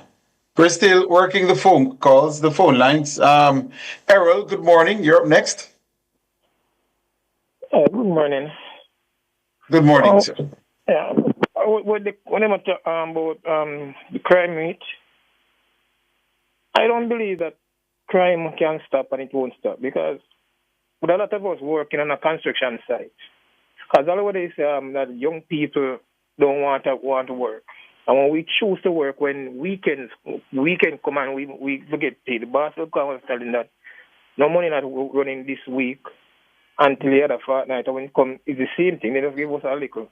That even cause a lot of problem. It cause a lot of young people who know to pick up guns. So when you say no to stopping crime, that is where the government should come in on the construction side and make sure that the boss pay the young people. That's why it's scamming and killing come in. That's what I believe. It sounds like you've been personally affected by this, Aaron. A lot of times, because I I do some work earlier where I was supposed to get like $150,000. The boss come and said they didn't get as much. They give me 50, and end up have to leave the work until the day I don't get that other 100,000. And what have you done to try to recoup what is owed to you? To collect what is owed to you? I just forget it because I'm telling you the truth. I even think about of going to get a illegal firearm and get friends and go to it, but I end up talking to a pastor and he helped me to calm myself, so I just forget about it. All right, and I'm happy you did that, Errol. But it doesn't have to. We don't have to get to that point, Mass Errol. We have systems in place that you can utilize, Why don't you report the matter to the police? Why you don't try start there first, as opposed to, going the illegal route? Well, that person who I usually work with is indeed a police officer. So your thinking is if you report it, it's not going to go anywhere? It's not going to go anywhere. No, but report it still, man. Report it, and after you report it, you make it known to the media that you've reported it so that we can bring some attention to it. There are systems in place that work, Errol. Okay. We don't have to resort to violence, Yeah, that's true. That's true. We don't really have to go that way, but unlike me now, whether I know I can really sit down and think about, you have a lot of young people out there don't think like how I would think and say, you know what, that is stupidness. Some don't. There is also the courts, Mass Errol, where if you take someone before the courts for funds they owe to you, the court can instruct them to pay you. Okay. Yeah? So you can report the matter to the court as well. Because a wickedness, Mass Errol, for work and can't get paid. It's the heights of wickedness, for people to work people and then don't pay them. It shouldn't happen. But we don't have to resort to illegal activities to resolve it, man. There are legal channels available. And some of them don't work too fast, but they work. Okay. And it saves you a whole lot of trouble. You understand? Yeah, I understand. Yeah, man. So the courts are available, Master. The police are available. Yeah. Utilize them, man. You can and report the matter so that the authorities can assist you. Okay. Okay, I will do that. And please keep in touch with us and let us know what is happening once you've reported it so we can see how best we can assist you from there. Okay. Just go and hold it in a Mass Errol. I know it rough and it's not right that people work people and don't pay them. It's absolutely not right. And it shouldn't happen. Yeah? It shouldn't happen. Yes, I'll do exactly what you said and keep you guys in touch. All right then, Master. Okay. All right, man. Bless you, man. Have a good one. Orlando, good morning. You're up next.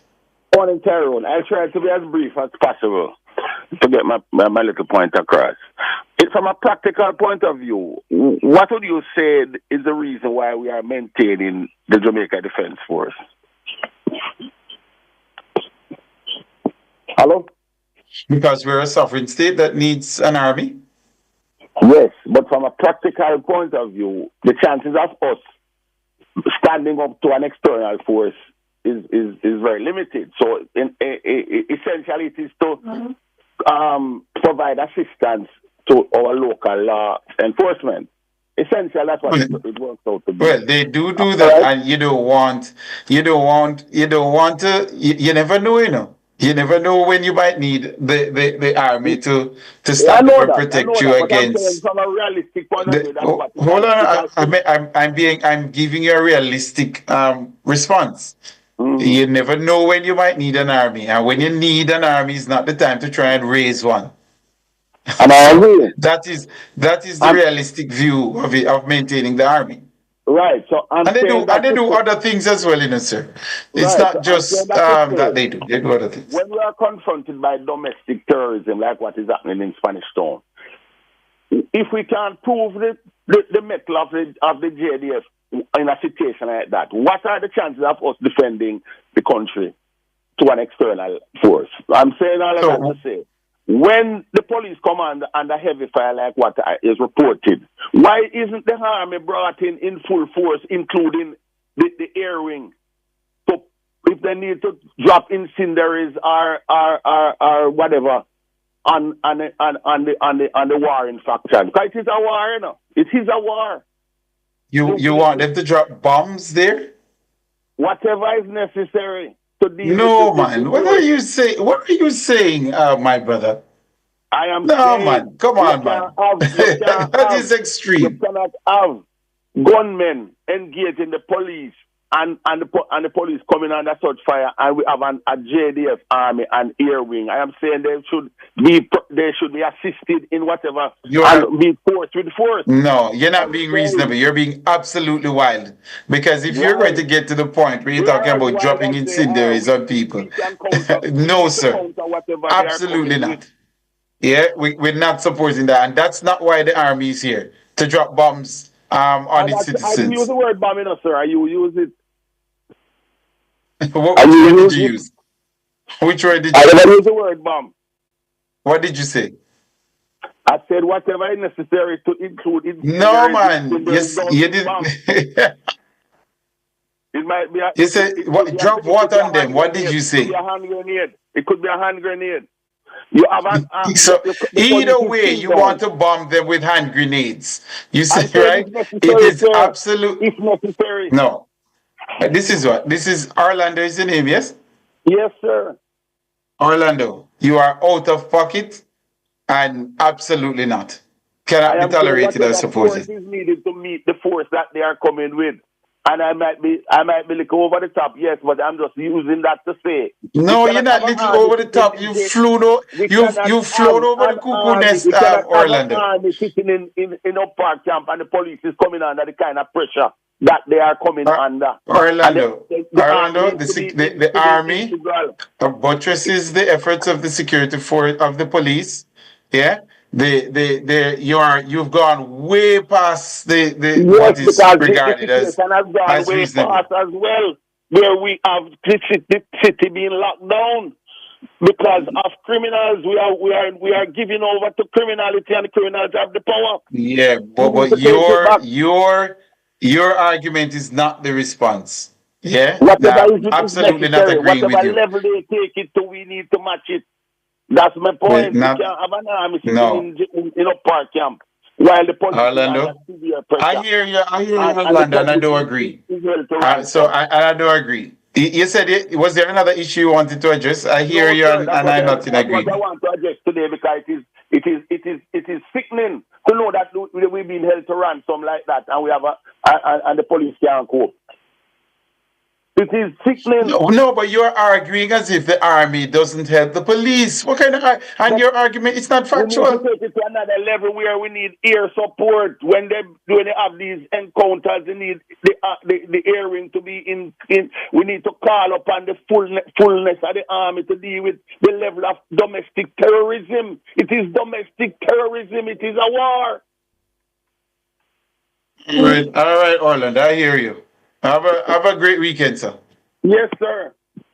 All right, man. Not at all. Not supporting that from Orlando at all. S. Noy, you're up next. Good morning to you. Hi, good day, good day. I am trying to figure out something because I realized that at the Savlamar Health Center, there's a politician picture in the hospital, about several pictures stating that you should vote for that person. Is that something legal? Is that something that should be happening? There is a picture of a politician in which hospital? The Savlamar Health Center. The health center out in Savannah Lamar. Yes. You've seen this with your own two eyes, or you're reporting to me something that someone told you? No, I have seen it. I've seen the photos so far and so forth, right? So what I'm wondering... Meaning you've gone to Savannah Lamar Health Center, and you've seen the photos of this politician inside the health facility. Right. You're on the right And track. and Right. and along with the photos, It is their actually a writings are calendar. there that says vote for this They're person. actually calendars. There are a few Oh, so calendars. okay, so it's all right now. So you're giving us additional information now. So there are calendars inside the facility Yes. with the image and likeness of the politician, Vote along for with markings on the said calendars that say vote for me. the person, and the person name is there, and the political party is also there. So who put up the calendars? The employees.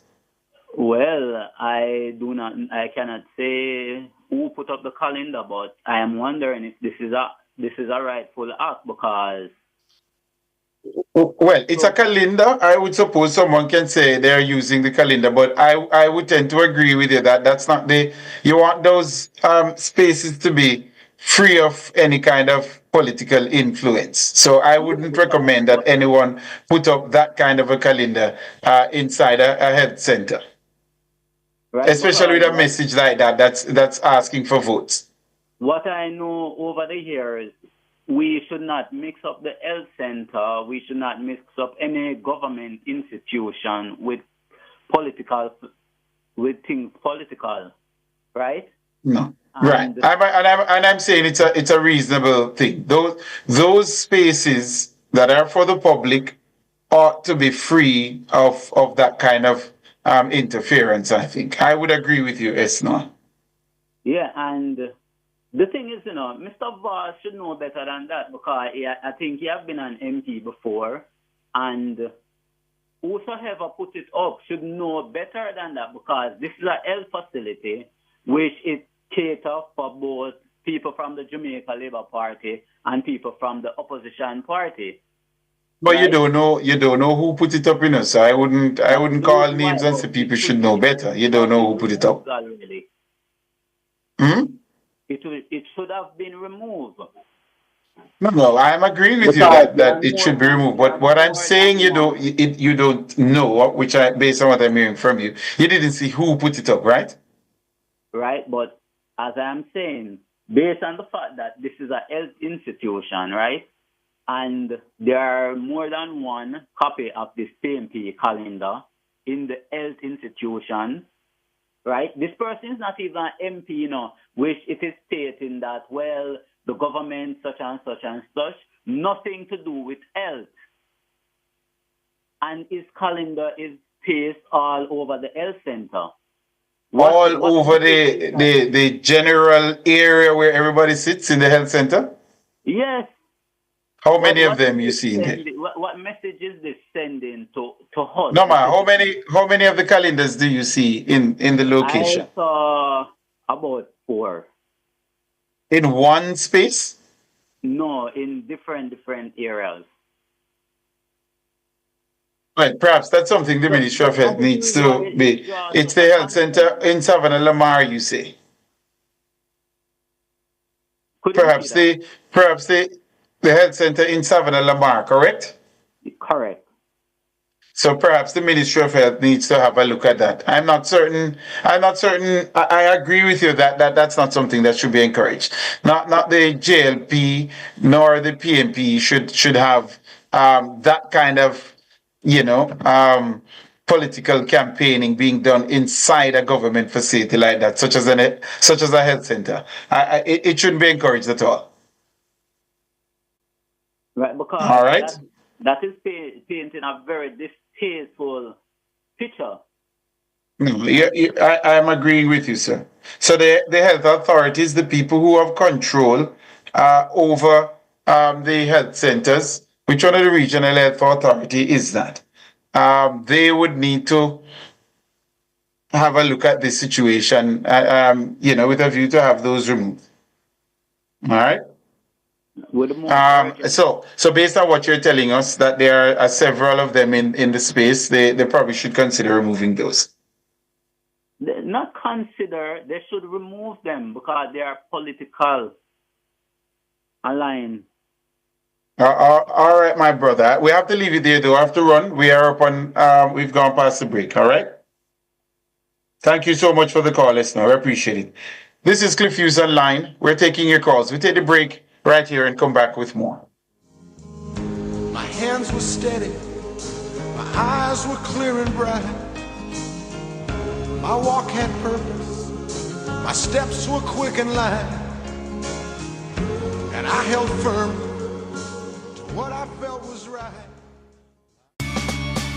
Enough power tool, big to small. Chaka my figure dig the wall. Our Total Tools. Beat waka figure trim the lawn. We have everything a job demand. Total Tools. We rent them, sell them and fix them. Also give Total Tools a call. When I say home improvement, landscape construction, a Total Tools are your option. Home improvement, landscape construction, Total Tools are your option. Total Tools located at 102 Main Street, Ocho Rios, 34 Slipe Road, Kingston. And lot C6 Jacksaw, Sentence Bay. Call us today. Guardian General Insurance Jamaica Limited wishes to advise our valued customers and the public that our Kingston office, located at 19 Dominica Drive, Kingston 5, remains closed. Customers may visit us at Guardian Life's head office, located at 12 Trafalgar Road, Kingston 5. Contact us via telephone at 876-926-3720 or utilize our online facilities via myguardiangroup.com to transact business. We remain committed to serving you and apologize for any inconvenience this temporary closure may cause. Is your organization ready to meet the challenges of data protection and privacy compliance? Join us at the International Data Protection Symposium on January 28, 2025 at the UTech Jamaica Papine campus. Hear from expert speakers, including world-renowned data privacy expert Bob Siegel, and discover how to elevate your organization's data security. Registration starts at $6,000 per person, group rate of $5,000, and a special offer of $2,000 for students. Register now at utech.edu.jm. Protect your data. Safeguard your future. Need to make a change to your title or need a title? Geoland Title Limited. They do lost title application, add and remove names from titles, wills, estates. First-time registration land surveys also included. Affordable rates and flexible payment options. NLA adjudication and land titling waivers also available. They have 8 locations island-wide. Call 876-754-6436 or visit their website at geolandonline.com. Geoland Title Limited. Secure your land, secure your title.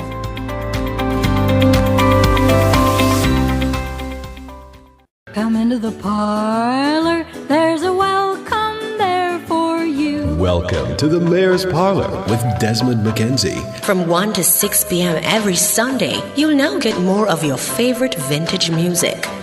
Put your head on my shoulder.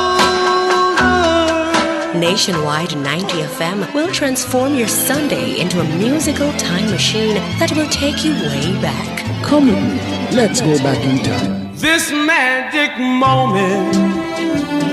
Journey into yesteryear with Desmond McKenzie in the Mayor's Parlor. I've got the music to jog your memory and make you smile. Put your sweet lips a little closer to the phone. Sit back, relax, and enjoy the best in vintage music. Come into the Mayor's Parlor every Sunday between 1 and 6 p.m. here on Nationwide 90 FM, a revolution in media.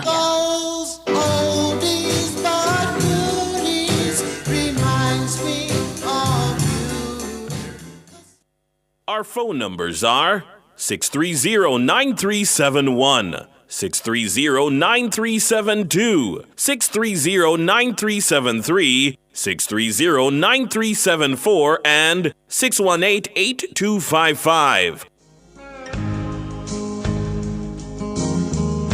My hands were steady, my eyes were clear and bright. Welcome back. Thank you so much for sticking and staying with us right here inside Cliff Hughes Line. We're taking your calls. Yeah, let me see who we have next. We have Dean next. Dean, good morning. How are you? Hey, morning, Tyrone. How are you doing? Give thanks, man. All right, we're giving thanks. You not hearing me well? Say that again. You hearing me well? Yeah, man, loud and clear. All right, good. Yeah, man, I have a few things to talk to you about, but I will call you again another time. I just want to know what's the purpose of the Jamaicans for Justice? What's their function and role in Jamaica? Well, I'm not a spokesperson for the JFJ. Now, they're a human rights lobby. That's as much as I can give you. And perhaps you could look them up online. So what that entail? Human rights lobbying. What is that? And I'm suggesting to you that looking them up online will give you more information. No, so the reason why I ask you that, Tyrone, is to find out how is it though that they are meddling in the affair of the country and how the police force should enact, or the government rather should enact measures wherein crime control and curtailing criminality are concerned. How is it that they are so intricately involved? Wouldn't describe it as meddling, sir. The ecosystem has space in it for civic groups like JFJ to operate. And when done properly, yeah, it redounds to the benefit of Project Jamaica.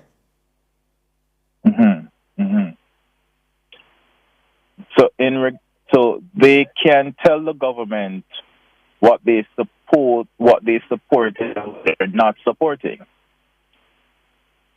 Yes, they're a lobby. That's what lobbying civic groups do. They bring their views to bear upon situations that they want to see change. It's been happening for a long time, It's not a new practice. Yeah, man, I'm aware of that. It's just that I am looking at the overall thing now because I remember the thing that happened in Tivoli, and they came out many other instances. But the government have a right to listen to them, or the government still can enact their program of ensuring that life and property are secure. Governments are elected to govern, and ultimately they have to take the decisions. Yeah, but a wise government listens to all stakeholders. Yeah, all stakeholders, and JFJ is a stakeholder. Yeah, it's made up of Jamaicans, and I don't know that we can't suggest that these aren't well-thinking Jamaicans, even if we don't agree with them, because. Were you familiar with JFJ when it just started? Yes, man. In the era of Dr. Gomes and Susan Goff? Yes. Lobbying on behalf of people who suffered at the hands of excesses of agents of the state.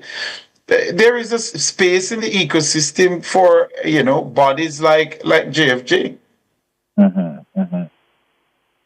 So what has changed, though? Is it that they have taken on a more, let me not use that word, but what changed with them in terms, because Susan Goff and all of that, when it started, it was really solid. What changed the mindset, the concept, the viewpoint of Jamaica for Justice? You're asking me to speak on behalf of JFJ, and I can't do that, sir. I get you, Viola. I get you. But listen, I believe what is happening in Spanish Town, and this is what I surmise over the years, that and this is not political, that the Jamaica Labour Party, they are more robust in going into these volatile community. And if we look at what's happening, this is a strong JLP constituency. And if they are willing to go in their constituencies and disrupt criminality, then we need to support them as citizens of the country. To curtail criminality on all levels. That's just what I'm saying.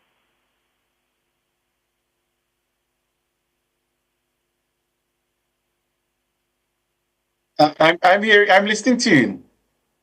Yes. So Yeah.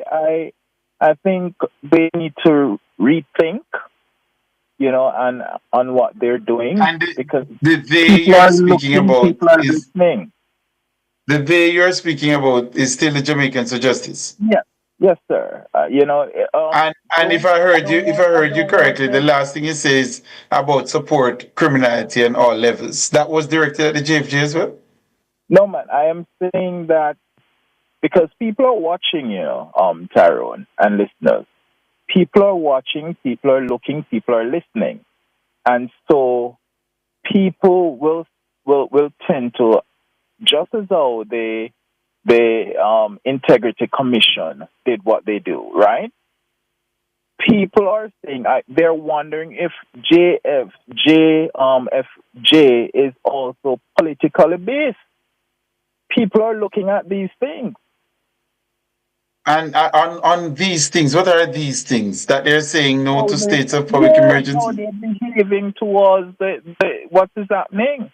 The But the last, JFJ has always, and I use adversarial advisedly, adversarial when it comes to agents of the state and how they execute their duties if they feel they're doing so in a manner that doesn't conform with what the law allows. That's how the JFJ operates. And even though I disagree with them, they are still arguing that they believe the use of the state of public emergency is outside of what the scope of the law allows.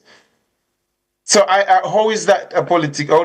Why do you find that to be political? Why would you think that is political? again, I would repeat myself. People are watching on what is happening on the ground, and yes, we do not want the police to use brutality, and and I wouldn't agree with even the gentleman that made reference to drop bomb and all them thing there. That's madness.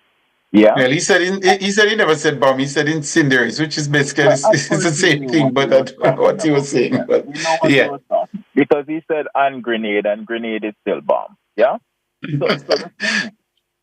So the thing is, but we no, want. my brother. What I'm saying is, we don't need to resort to accusing the JFJ of being political simply because we don't agree with them.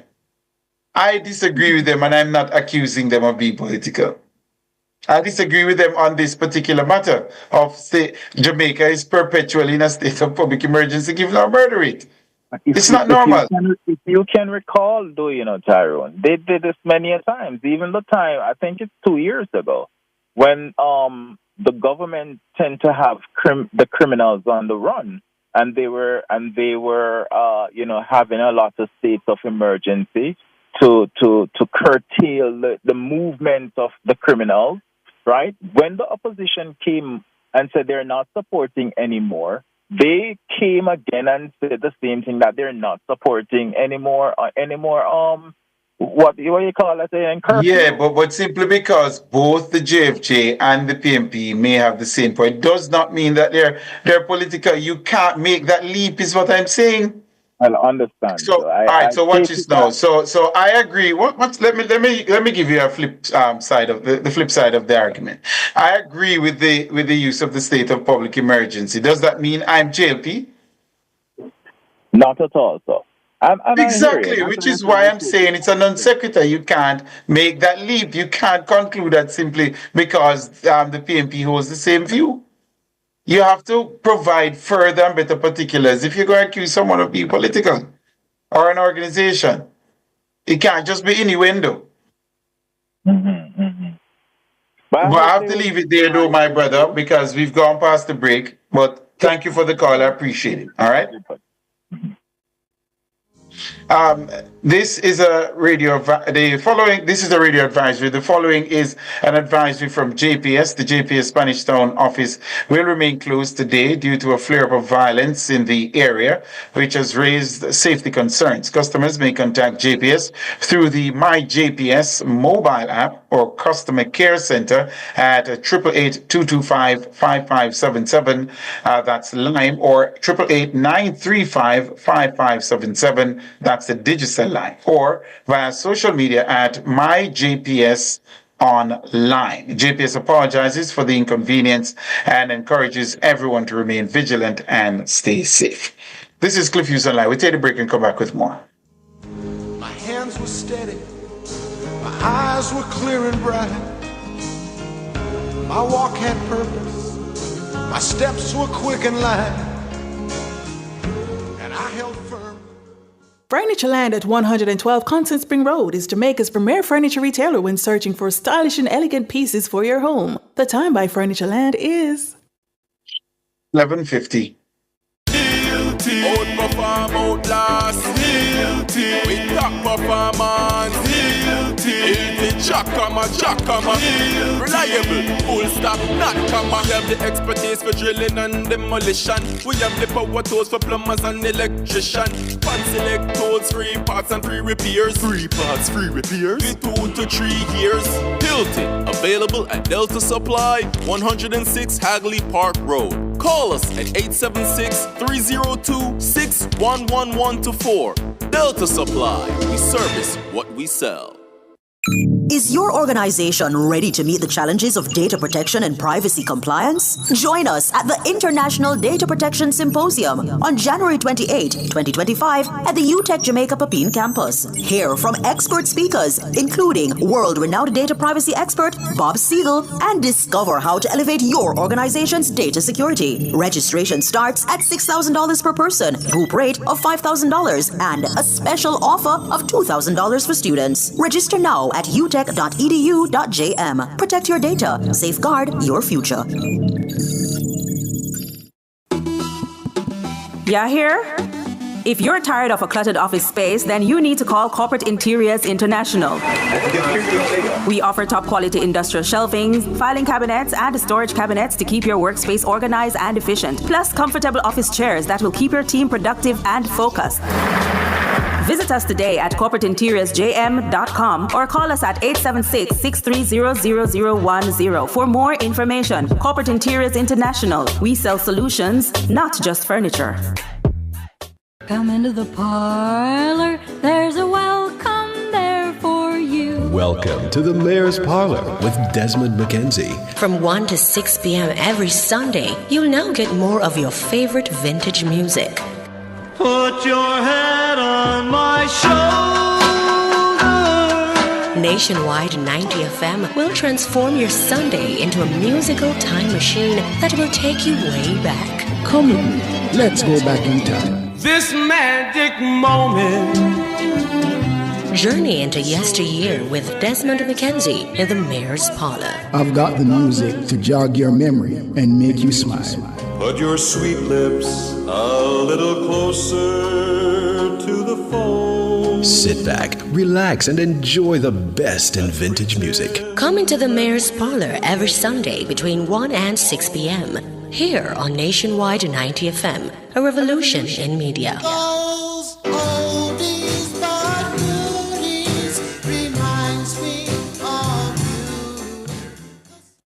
Our phone numbers are 630-9371, 630-9372, 630-9373, 630-9374, and 618-8255.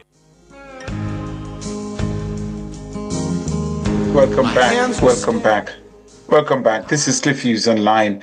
The following is an advisory from JPS. The JPS Spanish Town office will remain closed today due to a flare-up of violence in the area, which has raised safety concerns. Customers may contact JPS through its My JPS mobile app or its customer care center at 888-225-5577 or 888-935-5577 or via social media at My JPS Online. JPS apologizes for the inconvenience and encourages everyone to remain vigilant and stay safe. Top of the morning to you, Mas Bobby. Are you there? Good morning, my good friend Hangle Nebangle. So is everything? Bless up yourself, my brother. How are things with you, man? Well, everything is okay so far, and I'm just happy that things return to normal in the old capital. And I just pray and hope that God will rest his hand and the entire Jamaica so that crime can be a thing of the past. right? Absolutely, man. Yeah, because, the government alone cannot solve crime. It has to take a collective force, right? Yes, what I really want to call you and talk to you about, did you hear the comment from Dayton Campbell when they went to Centon to present their candidate to run against, I think it was Xavier Main, the young lady named Miss Williams? I heard news stories from, but I'm not certain which one of them are you referencing. He was talking to the people down there, and he described this government as a wicked and uncaring government, and saying that this government doesn't care about agriculture and so on. I want to remind Dayton Campbell of a few things. It is this administration led by Andrew Michael Holness that the part increase for students, it is under this administration watch. It pension increase under this administration, right? And the 1.5 and the tax return and the income tax return, it was implemented under the Andrew Holness administration. Majority of the things, what Mr. Holness come to office and see that left in the pipeline that will benefit the people of Jamaica, and it wasn't implemented by the PMP administration. Mr. Holness take out those things from out of the pipeline when he see that it is beneficial for the people of Jamaica, and he implemented like the tax package that we got a couple years ago, when some civil servants are still in uproar over it, because they are saying that some of them doesn't get the correct amount. But thank God the government had corrected that, especially with the teachers and so on. And when he's talking about this administration doesn't care about agriculture, I want to remind him that agriculture go forward in Jamaica starting in 2007, when under the Bruce Golden administration, when Prime Minister Bruce Golden at the time appointed Dr. Christopher Tufton as agriculture minister. It was that time agriculture had moved forward, and then it come down now to flight green, where we see agriculture is going forward. So what? All right. So you're always batting for your party, Bobby. I have to give you that. I have to leave you there, though, Master Bobby. Because we're almost up on the break for the world at noon. All right, I have to leave it there. Mr. Portmore, we didn't get to you. Can you call us back at 12:30, Mr. Portmore? Please, we're asking you to give us a call back at 12:30 when we come back from the break. All right. Sorry we didn't get to take your call, but this is where we bring the morning session of Cliff Hughes Online to a close. At the top of the hour, you'll hear the world at noon. My eyes were clear and bright. My walk had purpose. My steps were quick and light. And I held firm to what I felt was right, like a rock. Like a rock. I was strong as I could be, like a rock. Nothing ever got to me, like a rock. I was something to see, like a rock.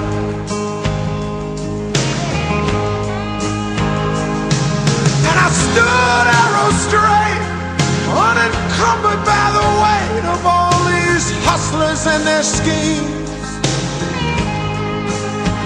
I stood proud, I stood tall, above it all.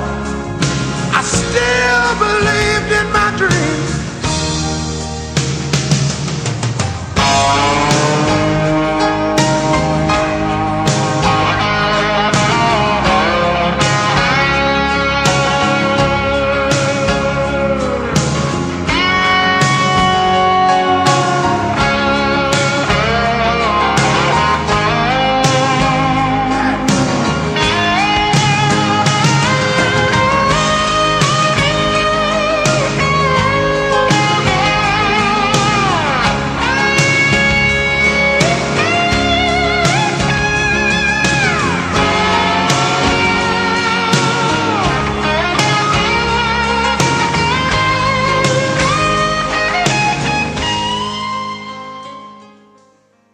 Clearing personal, non-commercial shipments at the port? Avoid the wait. Request a contactless clearance through your agent today. It's more efficient. It's secure. The time by the Jamaica Customs Agency is 12 o'clock.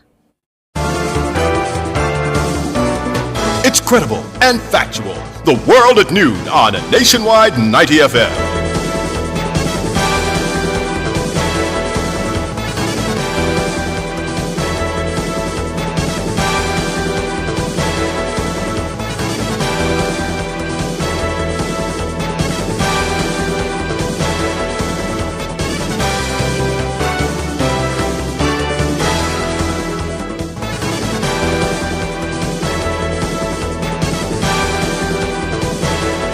Good afternoon, I'm Robian Williams. Coming up in the World at Noon for today, Friday, January 24, 2025. 12-year-old shot and killed on Lindsay Crescent, St. Andrew earlier on Friday. Security forces say situation in Spanish Town is under control. And schools in Spanish Town remain physically closed today, opting for online-only classes. Finance Minister Faithful Williams says works under the $100 million 55 bridge deal should next fiscal year. So a good expectation, a good estimate of when it will begin would be in the next financial year. In regional news, Trinidad and Tobago's ruling political party names tourism minister and an engineer as MP aspirants. In international news, UN says West Bank violence threatens Gaza ceasefire. And in sports news, West Indies make a change to the 12-man squad for the second test against Pakistan. The details after the break.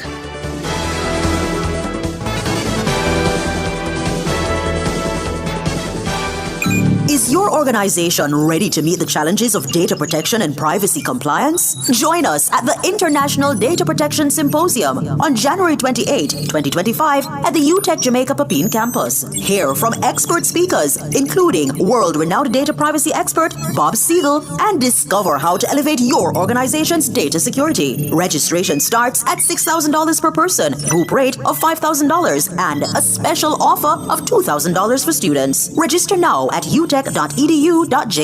Protect your data. Safeguard your future.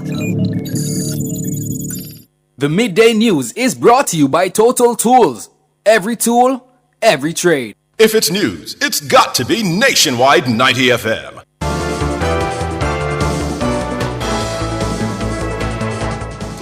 Now to the details. Head of the Constabulary Communications Network, CCN, Senior Superintendent Stephanie Lindsay, says some level of normalcy has been restored in Spanish Town, St. Catherine.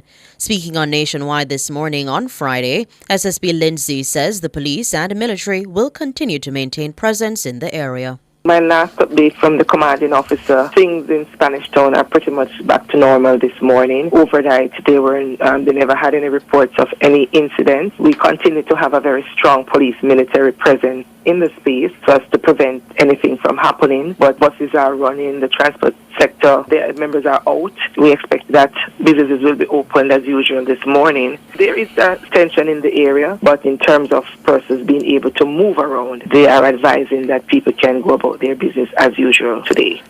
The flare-up of violence in Spanish Town follows the killing of the reputed leader of the notorious One Order gang, Othniel Loban, also known as Tickman, in St. Andrew on Wednesday night. Loban was killed during a confrontation with members of the Joint Anti-Gang Task Force.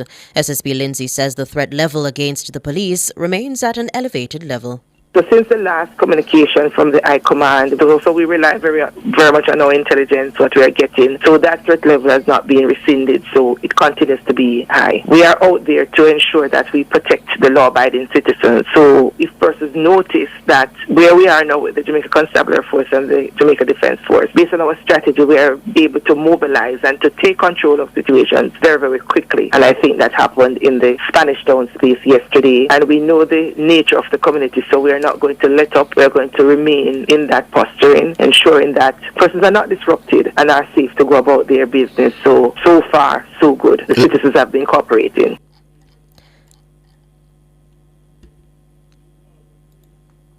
That's SSP Stephanie Lindsay, head of the Constabulary Communications Network, CCN. Meanwhile, Commanding Officer for the St. Catherine North Police, Superintendent Hopton Nicholson, is urging citizens to use the official police channels and mainstream media to get information about the flare-up of violence in Spanish Town, St. Catherine. This amid a swirl of rumors on social media about the situation in the old capital. We suggest that persons use a legitimate medium such as the JCF webpage and the releases that are issued by the JCF High Command, especially those from the CCU, and follow mainstream. The mainstream media normally have more accurate information than some of the vloggers or some of the unverified social media posts. So some of the social media posts are causing unnecessary tension in this space. So we just want persons to follow the legitimate, or should I say, the verified information that are placed out there. Superintendent Hopton Nicholson, Commanding Officer for the St. Catherine North Police. He was speaking during Nationwide at 5 on Thursday. In the meantime, several schools in Spanish Town remained closed today, but classes are being delivered online. This as a result of recent violent clashes involving the police, gunmen, and residents, which shut down business activity in the old capital on Wednesday. Among the schools hosting online-only classes are Spanish Town Infant, Spanish Town Primary, Jonathan Grant High, Spanish Town High, and St. Jago High in the heart of the capital. On the outskirts of the town centre, the schools offering online-only classes are Ensom City Primary, Eltham High, Eltham Park Primary, Eltham Infant, Jose Marti Technical, St. Catherine High, Innswood High, Tredegar Park Primary, Windsor School of Special Education, and Whitemarl Primary. The principals of Spanish Town Primary and Jonathan Grant High previously shared their decision to use the online modality on Friday. In a release Thursday night, the Education Ministry advised schools that they could reopen for face-to-face classes, but cautioned that they make the decision based on security assessments. Speaking on Nationwide this morning, Minister Dana Morris-Dixon says the infrastructure is in place. The good thing with COVID is we had to go online, and so we have all of the infrastructure to do so. And so some of the schools that had to close yesterday, they would have gone online. Many of the teachers had provided work there. We have said to the principals, and this is just a general protocol of the Ministry of Education. So whether it's a weather event or a public disorder event, we do have the protocols where the schools are asked to go online and use the online modalities so that learning can continue. The minister says while face-to-face is the preferred modality for the teaching-learning exchange, schools in Spanish Town have to adapt. But having said that, you and I know the reality of many of our children. Some of them don't have internet at home, and that is a concern. So it does thwart their ability to access the online modalities, which is why, school being face-to-face is prioritized, but where we can't, we say go online as best as possible. What some teachers have also done is give worksheets. So they actually print worksheets when they're closing early, like yesterday when they would have closed early, they would print worksheets and give to the students so that they could go home with that and they could continue doing work in that manner. Senator Dana Morris-Dixon, Minister of Education. And President of the St. Catherine Chamber of Commerce, Dennis Robotham, says with the recent flare-up of violence in Spanish Town, St. Catherine, it may take 2 to 3 weeks for normalcy to return for the business community. He was speaking on Nationwide at 5 on Thursday. Economically, we have lost a whole lot of time, money, effort, everything. Today in particular is a Thursday. It's a delivery day, and the logistics of delivery from major distributors usually come on a Thursday to prepare for Friday and Saturday, and all of that is now in a chaotic situation that is going to create another problem on Friday, which is usually smooth sailing. These things really create a problem, and it has become such a sore in our society. And then restarting and getting back to some semblance of normalcy takes up to 2 to 3 weeks for people to get in the groove and start moving again. Hence, the bottom line is really affected seriously. While commending the security forces for their attempts to curtail crime in Spanish Town, Robotham says the problems persist. kudos to SSP and his team and the entire JDF and JCF has been doing a tremendous job. We see the trajectory going down, violent crimes, but this continues to raise its ugly head, and we look at when there's going to be a time when we can say we used to talk about what used to happen. It is about time we see some real inroads, which I think is being done now in this era. We see some effort both in strategic planning and that sort of thing. I mean, schools were closed. All commercial activities were suspended. The transportation sector was in chaos. It is something that we have to look at in the long term. Spanish Town and St. Catherine would be so way ahead if it wasn't for crime. Dennis Robotham, president of the St. Catherine Chamber of Commerce. A 12-year-old boy was shot and killed Friday morning after the car in which he was traveling with his mother and older brother was ambushed by gunmen on Lindsay Crescent in St. Andrew. The incident occurred about 7:30 a.m. Reports are that the woman was driving a Mercedes-Benz motor car when two men rode up on a motorcycle that should be. The pillion reportedly opened fire, hitting the woman and the 12-year-old boy. They were rushed to hospital where the child died while undergoing treatment. The woman, who was hit several times in the upper body, is still being treated. The other child in the vehicle was unharmed. The Independent Commission of Investigations, INDECOM, is appealing for witnesses in relation to an incident where an off-duty policeman is accused of fatally shooting a man. Dead is 40-year-old Jermaine Richards, an employee of Ribby's Ultra Lounge. The incident occurred on January 23 in the Arden Emirates Plaza on Arden Road, Kingston 10. A woman who says she is the sister of the deceased alleges that her brother was recording the policeman's actions before he was shot. He said that he wanted a search from Jermaine because he claims say liquor missing or something like that. The counterpart asked my brother for walk up because I'm telling him to exit the kitchen. He might exit the kitchen and him tell him say for walk up, he might walk too slow. In walking up when him say I walk too slow, him use him gun and box my brother with it. When him box my brother with it, he ending up that him coming out, my brother coming out and my brother videoing him. Videoing him, I suppose, saying that remember you box me with your gun because at the end of the day, him having firearm and my brother unarmed, him kick him down and shoot him and kill him. INDECOM says it is seeking the assistance of witnesses to provide photos, videos, or information available in relation to the shooting incident. INDECOM says the information should be shared via its WhatsApp number 876-553-0000, or persons may visit or contact the office of the Commission at 876-968-1932 or 876-968-8875. INDECOM is further appealing to the original makers of any video recordings to contact the Commission. It says family members and the general public can be assured that a thorough investigation is being conducted by INDECOM and all reasonable and necessary investigative lines of inquiry are being explored. For 2025, INDECOM is already probing 20 fatal shootings by the security forces. Comparatively, in 2024, 13 people were fatally shot by members of the security forces during the month of January, while in 2023 there were 9 such incidents. Finance Minister Favour Williams says it's anticipated that works to replace and upgrade several bridges under a $100 million contract with UK Export Finance will begin in the next fiscal year. The new fiscal year is set to start in April. The contract to replace and upgrade 55 bridges across the island was signed Thursday evening during a ceremony at the residence of the British High Commissioner to Jamaica on Trafalgar Road in New Kingston. Dana Davey reports. The 55-bridge deal will see Lagan, a UK-based company specializing in civil engineering, handling the installation of the bridges in collaboration with the National Works Agency. Acro Bridge, a global leader in bridge infrastructure, will also be supplying materials for the replacement bridges.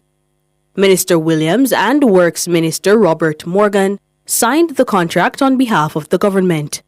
Transport Minister Darrell Vaz and NWA Chief Executive Officer E.G. Hunter were also in attendance. UK Export Finance was represented by the head of its North America and Caribbean region, Jesse McDougall. The finance minister is hailing the project, noting that upgrading the nation's bridges bodes well for productivity. Building bridges, updating the ones we have, will mean that our network infrastructure is that much more resilient. There is no developed economy in the world that has not looked to develop its highways, its streets, just its transportation infrastructure, because we know that there's a lot of productivity loss when persons are not able to get from A to B in the time that they expect to get there, when goods are not being able to be moved as quickly as they should be moved. Minister Morgan says the government is fully committed to the partnership. We're going to have a lot of work to do, EG, over the next several months in trying to perfect this idea. I know that there are other initiatives, some are further along, for example, the stadium and others. And I know that the National Works Agency is very capable in executing and supervising these works, as we have seen with the South Coast Highway Improvement Project and several other projects that we did. So thank you very much, High Commissioner, for inviting us. I can say on behalf of the government, the cabinet, that the government is 100% committed to this partnership and to see this project reach its full potential. Meanwhile, Minister Williams says the bridge works are expected to get underway in the new fiscal year. We have to go through the necessary process right now in terms of the procurement, contracting process, and so a good expectation, a good estimate of when it will begin would be in the next financial year. The list of bridges set to be upgraded or replaced under the project have not been yet finalized. But according to Minister Williams, assessments had been done to decide 55 priority bridges. Jamaica has over 800. Dana Davey for Nationwide News. And Transport Minister Darrell Vaz is welcoming the bridge deal. What they are doing here in terms of providing the funding to install 55 bridges is greatest news for me as a Member of Parliament and many others on both sides of the fence. There's approximately 800 bridges in Jamaica, and the majority of them are in need of massive repairs or being changed based on the length of time and the age. Some of them in excess of 100 years old. I think the Tri-Bridge was 130 years old. I'm sure that in my constituency I have those bridges, maybe not the same size, but the important thing is that this will allow us to move much faster. Minister Vaz says the Craig Mill Bridge is one of the structures in his West Portland constituency that could be addressed in the first phase of the works. So I'm here happy because at least I know and I can go back to my constituents and give them some kind of idea for timeline, specifically for the Craig Mill Bridge, which has been a major problem, including it collapsing a few weeks ago when a truck full of rocks went over it. The bypass is through a river. When the river is in spate, people are marooned. So that is a number one priority for me. Thankfully, it has already been scoped. It already went out to tender. So it can be done as part of the first phase because the works have been done, engineering works, etc. It's just to install the bridge, which doesn't take a lot of time because the bridges are already pre-assembled. Darrell Vaz, Transport Minister and MP for West Portland, speaking with Nationwide News Thursday evening. The Craig Mill Bridge, located along the Buff Bay to Whitehall Main Road in Portland, partially collapsed in late December. The National Works Agency had issued numerous warnings for motorists not to use the bridge. The agency says signs and barriers erected at the location to prevent motorists from using the unsafe structure had also been routinely removed. To regional news now. Regional media is reporting that the People's National Movement, PNM, in Trinidad and Tobago has selected 2 more candidates to contest the general election due this year. They are Minister of Tourism, Culture and Arts, Randall Mitchell, and Engineer Christian Birchwood. Mitchell is the prospect candidate for the La Brea constituency. He received the nod over Jermel Pear. Both men were seeking to replace outgoing MP Stephen McClashy, who is not seeking re-election. Birchwood, meanwhile, has been selected as the prospective candidate for the East Morvant constituency. That should be Leventhal East Morvant constituency. The selection of Mitchell and Birchwood brings the number of prospective candidates selected by the PNM to 34. In international news, the United Nations Human Rights Office says Israeli operations in the West Bank have killed at least 12 Palestinians since Tuesday and could threaten the newly agreed ceasefire in Gaza. Reuters is reporting that hundreds of residents fled their homes as the military demolished a number of houses on the third day of a major operation in the West Bank city on Thursday. The operation was launched within days of the start of a ceasefire in Gaza that saw the first exchange of Israeli hostages for Palestinian prisoners held in Israeli jails since a brief truce in November 2023. Israeli officials said the operation was aimed at neutralizing Iranian-backed militant groups in the refugee camp adjacent to the city, a major hub for armed Palestinian groups for years. That's it for local, regional, and international news. Sports is next.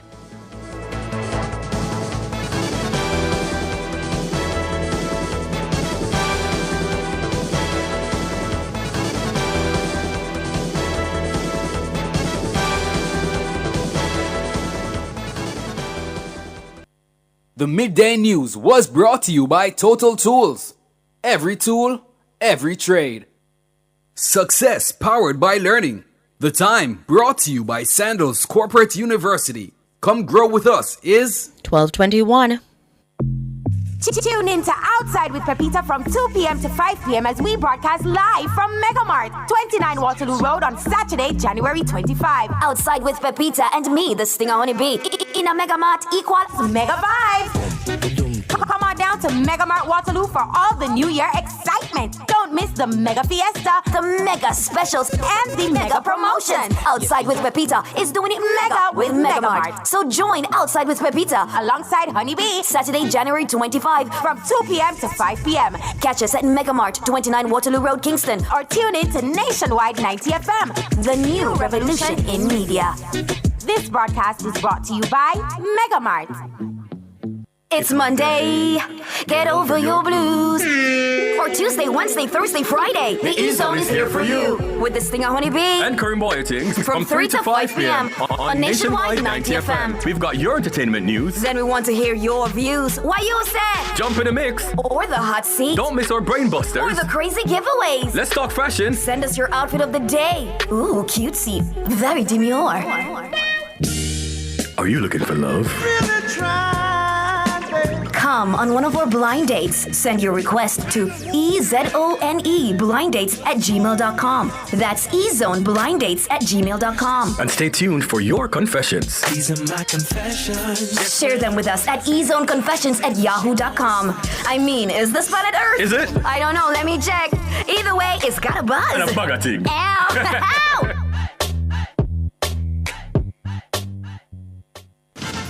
From the Nationwide News Network, comprehensive, up-to-the-minute local and international sports news. This is the Nationwide Sports at Noon.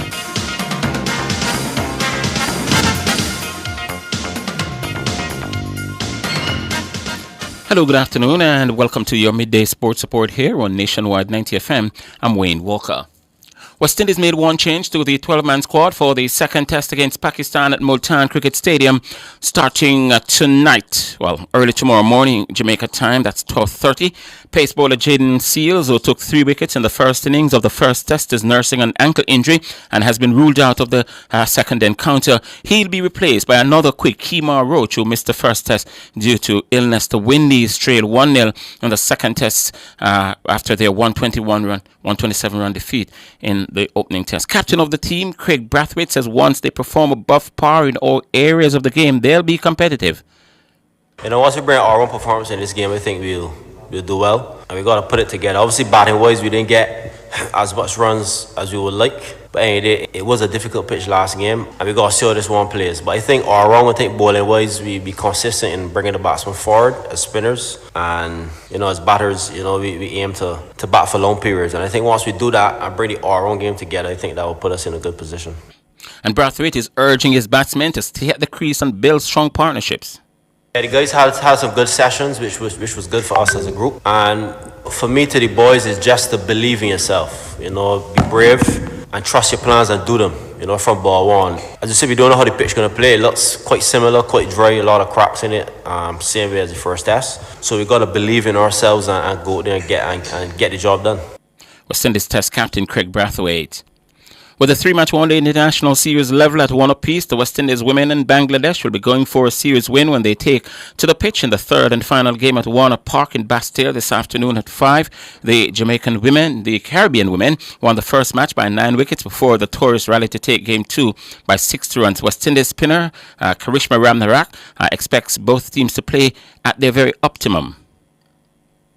Looking into qualifiers, we really want to know who we want to play against in the qualifiers, and obviously Bangladesh has a shot at that. So we're going to come harder next game so that, I guess it's a bit easier for us there.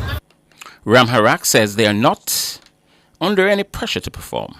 I don't think there's any pressure. I just think, again, we need to, sit down and think about the way we go about our batting, apply ourselves and come out and execute. Karishma Ramharak of the West Indies. Moulins United moved up a place to 9th on the Ray and Nephew Jamaica Premier League standing after holding on at Gardens to a goalless draw at the Tony Spalding Sports Complex last night. Meanwhile, Montego Bay United, they sit second on the table following their 3-1 win over Humberline at the Montego Bay Sports Complex.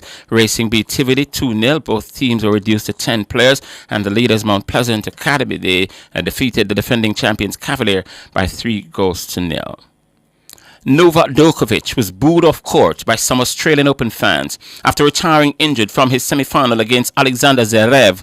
Djokovic, who was bidding for a record-extending 11th title, quit after losing the first set 7-6 in 80 minutes. The 37-year-old Serb had his upper left leg heavily taped after injuring it in Tuesday's quarterfinal win over the Spanish outstanding player Carlos Alcaraz. Meanwhile, Yannick Sinner will face Zverev in the final after the defending champion saw off Ben Shelton in straight sets in Melbourne.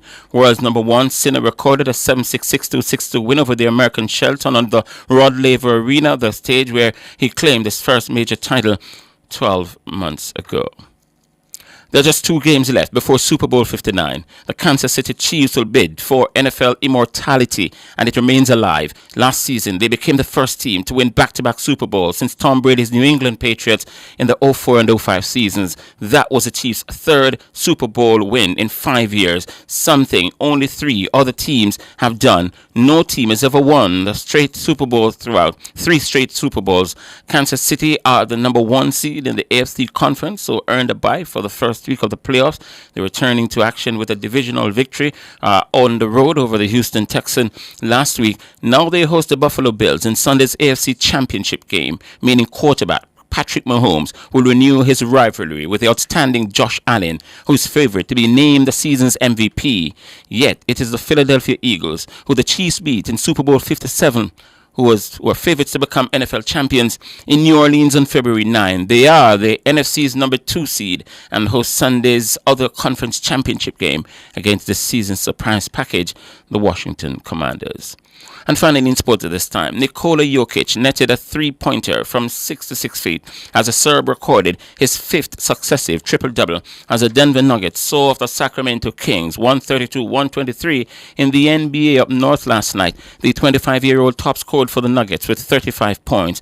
He grabbed 22 boards and dished out a season-high 17 assists. Jokic has joined Philadelphia 76ers legend Will the Still Chamberlain, a 4-time MVP, as the second player in NBA history to record 35 points, 20 rebounds, and 15 assists in a single game. But it was Jokic's 3-pointer at the end of the third quarter that will be remembered longest. With 1.7 seconds left on the clock and his side 110-85 ahead, Djokovic took set possession and let fly from that distance. He barely celebrated as his teammates mobbed him when the ball found the net. Meanwhile, the Los Angeles Lakers defeat the defending champions Boston Celtics in an emphatic 117-96 win.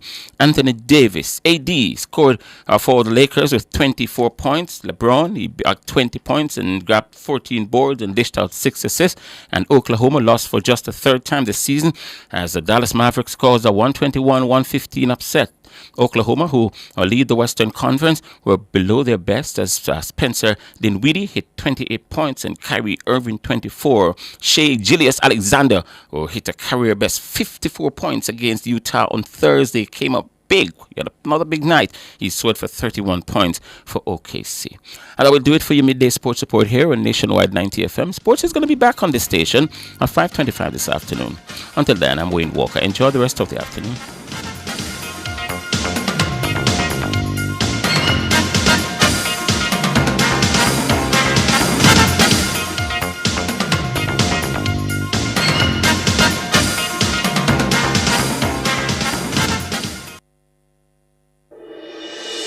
Tune in to Nationwide 90 FM, the new revolution in media. Stay ahead of the curve with our cutting-edge reporting and accurate breaking news coverage. We're having an earthquake. Oh, God. Hear it here first on Nationwide 90 FM. Tune in, turn up the volume, and listen. We bring a mix of news, entertainment, and sports to your lives. Nationwide 90 FM's live and continuous coverage of the World Championships in Budapest, Hungary. News and discussions week mornings. Coming up in the news at 6 for this morning. Entertainment in the afternoons, then news again in the evenings. Nationwide news at this hour, fired. Also, tune into the entertainment and sports shows in the nights and on the weekends. It is Boy Things After Dark right here on Nationwide 90 FM. Everything is news, from current affairs and entertainment to sports, business, and other categories. Nationwide 90 FM. This is Beaniman. Give it to them. Zaga, Zen. From every whisper to every commotion. That's rubbish. The KSAMC cannot investigate itself. Every news story unfolds here first at Nationwide 90 FM, the new revolution in media.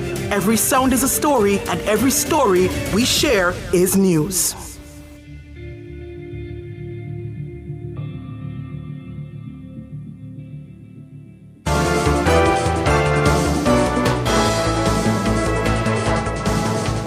To recap our top stories making the world at noon, 12-year-old boy shot and killed on Lindsay Crescent, St. Andrew earlier on Friday. Security forces say the situation in Spanish Town is under control, and several schools in the Old Capital have resorted to online-only classes for Friday. Finance Minister Favour Williams says work under the $100 million 55 bridge deal should begin next fiscal year. I'm Robeanne Williams. You can find the news on our website at nationwideradiojm.com and on the Nationwide app available on Google Play and the App Store. Major news next at 5. Good afternoon.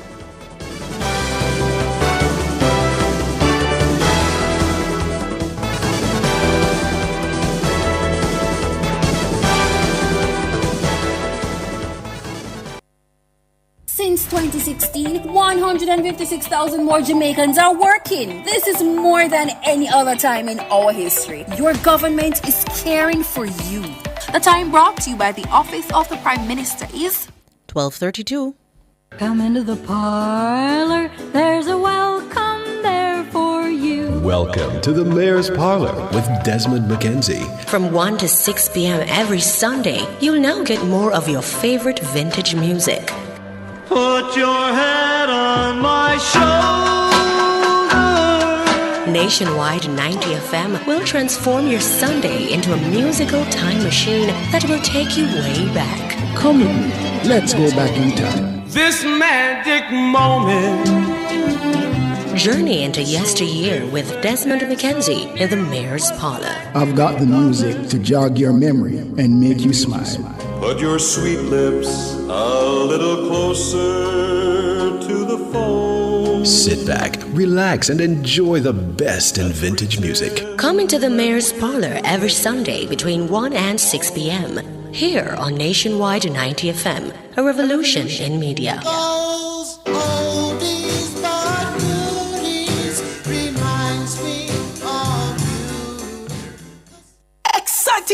news! The design studio on Nationwide 90 FM just got a whole lot bigger. Join us this and every Saturday now from 1 to 3 p.m. for an exclusive show that elevates your home, mind, and soul. Discover the latest interior design trends to create your dream sanctuary. Unlock your true potential with personal growth strategies. Nourish your body and spirit with expert wellness tips. Don't miss out on the inspiration you need to live your best life. Tune in to the Design Studio this and every Saturday from 1 to 3 p.m. and take the first step towards a more fulfilling you. Make me sweat, make me harder. Our phone numbers are 630-9371, 630-9372, 630-9373, 630-9374, and 618-8255. My hands were steady, my eyes were clear and bright. My walk had purpose, my steps were quick and light. And I held firm to what I felt was right, like a rock. Like a rock. I was strong as I could be, like a rock. Nothing ever got to me, like a rock. I was something to see, like a rock.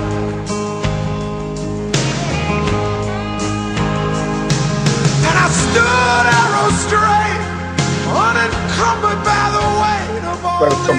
Welcome back. Top of the afternoon to you. Thank you for sticking and staying with us right here inside.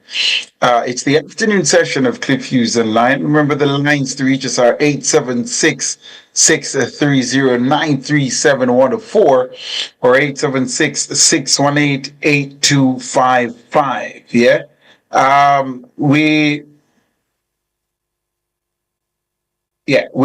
have Mr. Portmore, who was holding from the morning session, just before the news there. So sorry we couldn't take your call, Mr. Portmore, but he's back with us. Top of the afternoon to you, Mr. Portmore. My apologies for not being able to get to your call. But you're with us now. You're live online. What's on your mind? That's okay, Tyrone. I understand.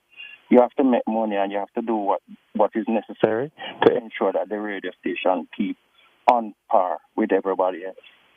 I appreciate the understanding. Let me start by saying I'm not a great fan of yours, of you. But listening to you forced me to listen because you speak with clarity and you come across people with a sense of what you call, you're not on any side. And if the GLP put themselves in a position for you to tear them down, you're going to. Likewise, the PNP. So when I listened to the gentleman earlier this morning and I heard him talking about Mr. Rowe and coming to want to paint a picture on Nationwide, I'm speaking to him personally now. Don't do that. And I am sure what PNP is going to find happening to them is when they call any radio station, nobody's not going to listen to them because they are trying to spread propagandas and they're not coming with the truth. Nationwide is a station that deals with the truth. Another thing I want to put up. I appreciate you saying that, Mr. Portmore. Especially the another fan of yours took me by surprise. I must say that. But I appreciate it though, and thanks for being honest. All right, I must say this again. I'm in St. Catherine, Southern. And Mr. Jackson is talking about in Portland, the roads in Portland. But I wonder if Mr. Jackson realized that St. Catherine Southern roads, oh gosh. I would love Nationwide to come in and to take some pictures. Let's start digging up some roads and throw some mall in it. And we have to be dilly-dallying, Most of the schemes in Portmore, in St. Catherine Southern, Portmore, all 4 divisions.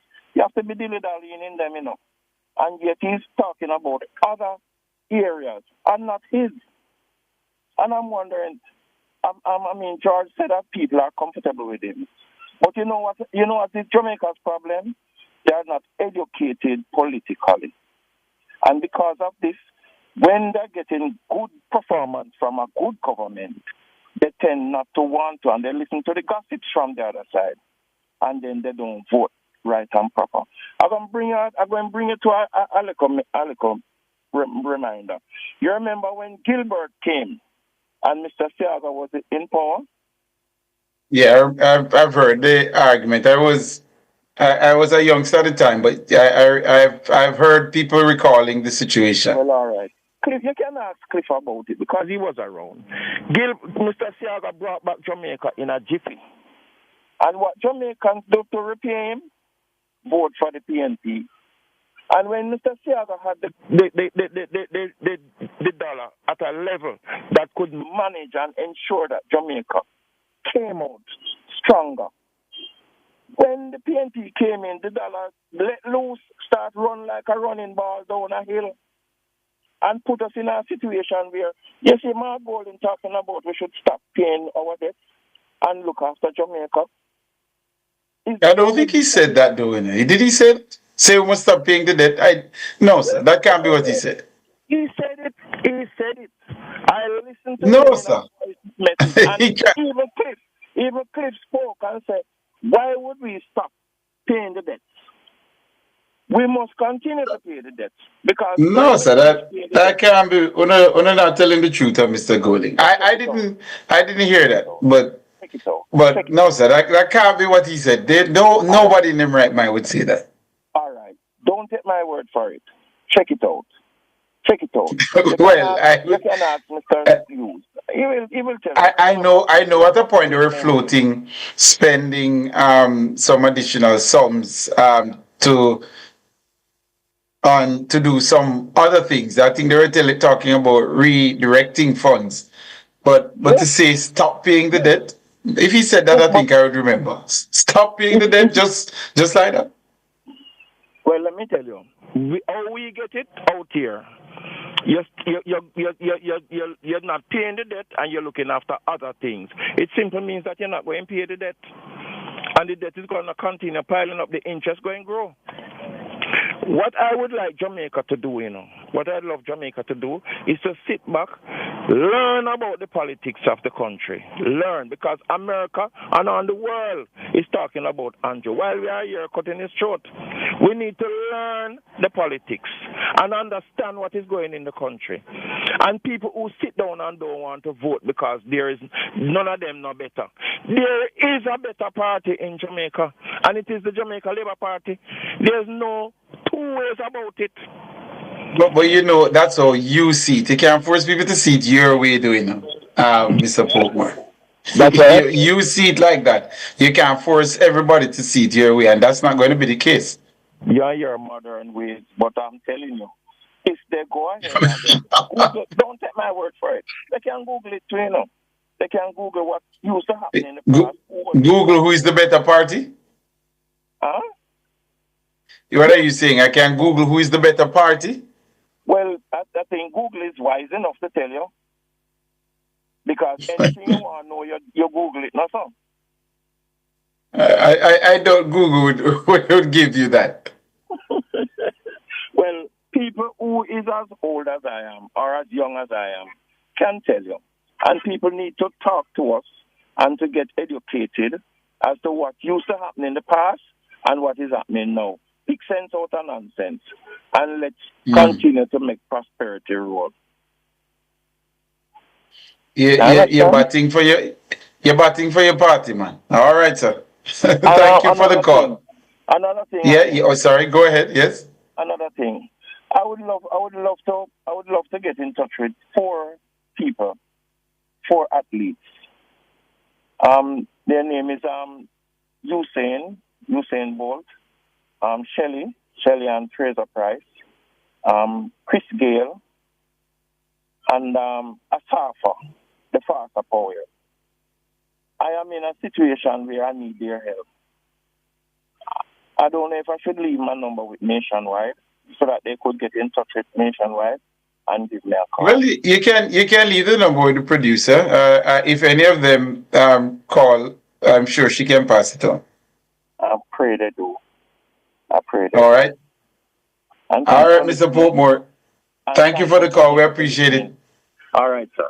Bless up. All right, man. Have a good one. Mr. Portmore took me by surprise there. A friend of mine messaged me just now laughing. And I have her to be a good friend of mine, and she was really tickled by that. Mr. Portmore said he's not a fan of mine. I was telling her that line stretches around the block. So, Mr. Portmore, unfortunately, you'll have to join a very long line. But this is Cliff Hughes Line. Yeah, we're taking your calls 876-630-93714, 876-618-8255. Yeah, we'll take the break right here and come back with more. My hands were steady, my eyes were clear and bright. My walk had purpose, my steps were quick and light. Want to reduce your high electricity bills? Then Peak Energy has the solution for you. From grid-tied to hybrid solar inverters with full lithium-ion battery pack. Installation and maintenance packages available. Visit us at Shop 1, 3 Mosquito Valley Road, Red Hill, St. Andrew. Call 876-279-8820 or 944-0668. Or email us at peakenergysolutionsja@gmail.com. Peak Energy for everything solar. Outperform, outlast. We top performance. Chakama. Reliable, full stop, not comma. We have the expertise for drilling and demolition. We have the power tools for plumbers and electrician. Fancy select tools, 3 parts and 3 repairs. 3 parts, 3 repairs. 2 to 3 years. Hilton, available at Delta Supply, 106 Hagley Park Road. Call us at 876-302-61114. Delta Supply. We service what we sell. Our phone numbers are 630-9371, 630-9372, 630-9373, 630-9374, and 618-8255. My hands were steady, my eyes were clear and bright. My walk had purpose, my steps were quick and light. And I held firm to what I felt was right, like a rock. Welcome back. Thank you so much for staying with us right here inside Cliff Hughes Online. We're taking your calls to close out the program. Yeah, we're on the final lap here. Kevin, good afternoon. You're up next. Good afternoon, Tyrone. How are you doing? I give thanks. May I try and go bangle, having a laugh, Well, can I say, Tyrone, I was a bit disappointed early in the show, I saw your petticoat showing, and I'm going to tell you why. You saw my petticoat showing, and I'm going to tell you why I come to that. You saw my petticoat showing. Okay. I don't even know what that is, to tell you that I own one of those. So, but I don't know. I can't tell you I know what it is. But continue. Let me see if I can follow you. Let me say this to you. You cannot be living in a society that is supposed to be one governed by laws, and you regularly engage in the infringing of people's personal rights to fight crime. I have a very severe problem with the police and the government thinking that that's the only way to fight crime. From time to time, I observe the police come to a murder scene, and I see too much of the big book and the pinnacle writings, and too little of the forensic work taking place. We're at a stage now where the police come to do some work in the community. They don't want to wear a body camera. No, because I am a genuine black man, you see, and I know that the police, when they take a look at me, they can't tell if I'm a doctor, a lawyer, anybody of any substance. They will do things. And I'm saying to you, sir, that the police, there are ways and means, and there's a modern way to fight crime and get good results. They are to do that. So you don't see how I can support the use of SOEs and it should be an extreme thing. It can't be intended to be a regular thing. And I think that's. Let me ask you a question, Tevin. Are you familiar with this quote that says, "Words to the effect of actions that are reasonably justified in a democratic society"? I don't know. I'm not familiar with it from anywhere, but it sounds sensible. And that's the basis on which I support the use of the states of public emergency. I believe, given the murder rate, it is reasonably justified in a democratic society to secure law and order. It's not reasonable. So when you tell me a while ago, and then you come to me to say a man must come in my house, a man must take me out, take me up off of the street without cars for 60 days. That's not reasonable. That is going to engender poverty. That's going to engender more crime and violence. That's going to engender bad feeling. No, we're not asking for that kind of dragnet, man. It's spear phishing we're talking about. Police using intelligence to target people who they know are involved in criminal activity. Yeah? That is what we're talking about. And my brother, the murder rate. Do you know what the murder rate is? Per 100,000 in Jamaica, how high it is. It's among the highest in the world, my brother. We've gone way past the global average, gone way past the average for the region of Latin America and the Caribbean. Tyrone, if you get to a stage that the only thing you can think to do is to lock up everybody or to infringe on everybody's right to fight. And that's not what happened. That's not a fair description of a state of public emergency, though. Let me ask you a question. What happens in a state of public emergency? What is it? What is that tool exactly? What does it do? All right. You say you've been around for a little while. Have you ever been arrested in one of these states of public emergency? Have I ever been detained in one? Yes. No. But you say we lock up everybody. No, I never said that. You had in a word everybody. Yeah, man. You said lock up everybody. That's what you said. Lock up people. I have never been, and I'm not suggesting that people who aren't innocent haven't been taken into custody during a state of public emergency. I'm not arguing that. But you can't also argue that everybody is being locked up, because that's not true either. But the point that I'm making to you is, I want to ask you one simple question, Tevin, because I said I wanted someone to come on who didn't agree, and I appreciate you taking up the mantle. Do you believe our murder rate is normal? In Jamaica? Yes. Murder of a fact is not normal. So if it is even one murder, it's not normal. No, man, that's not. We can compare what is happening around the world, what is happening around in the region, and Jamaica's murder rate far exceeds all of those. I don't know, Tyrone. Let me say something to you about murder. No, maybe you don't know. I'm telling you, these are facts. Tyrone, I want to say something to you. You're not allowing me to say anything at all to you. No, but I'm asking you about the murder rate. You're saying you don't know, and then you're brushing off the point. The point is the murder rate. People try to scare people into giving up their rights and to doing ridiculous things by telling us about the murder rate. But nobody of a church guard is not threatening for them life. They are quite safe. Nobody out of Medicare is threatening for them life. They are quite safe. So when they want to manage murder, they can manage murder without doing certain things. So I don't want nobody to come tell me, say, boy, the murder is out on side, we have to take for your life. What they are to do is to come and fight crime. Collect evidence. The police getting more new vehicle, every minute new vehicle. Get some machine to do some DNA testing. Get some machine to collect evidence. Stop doing the foolishness.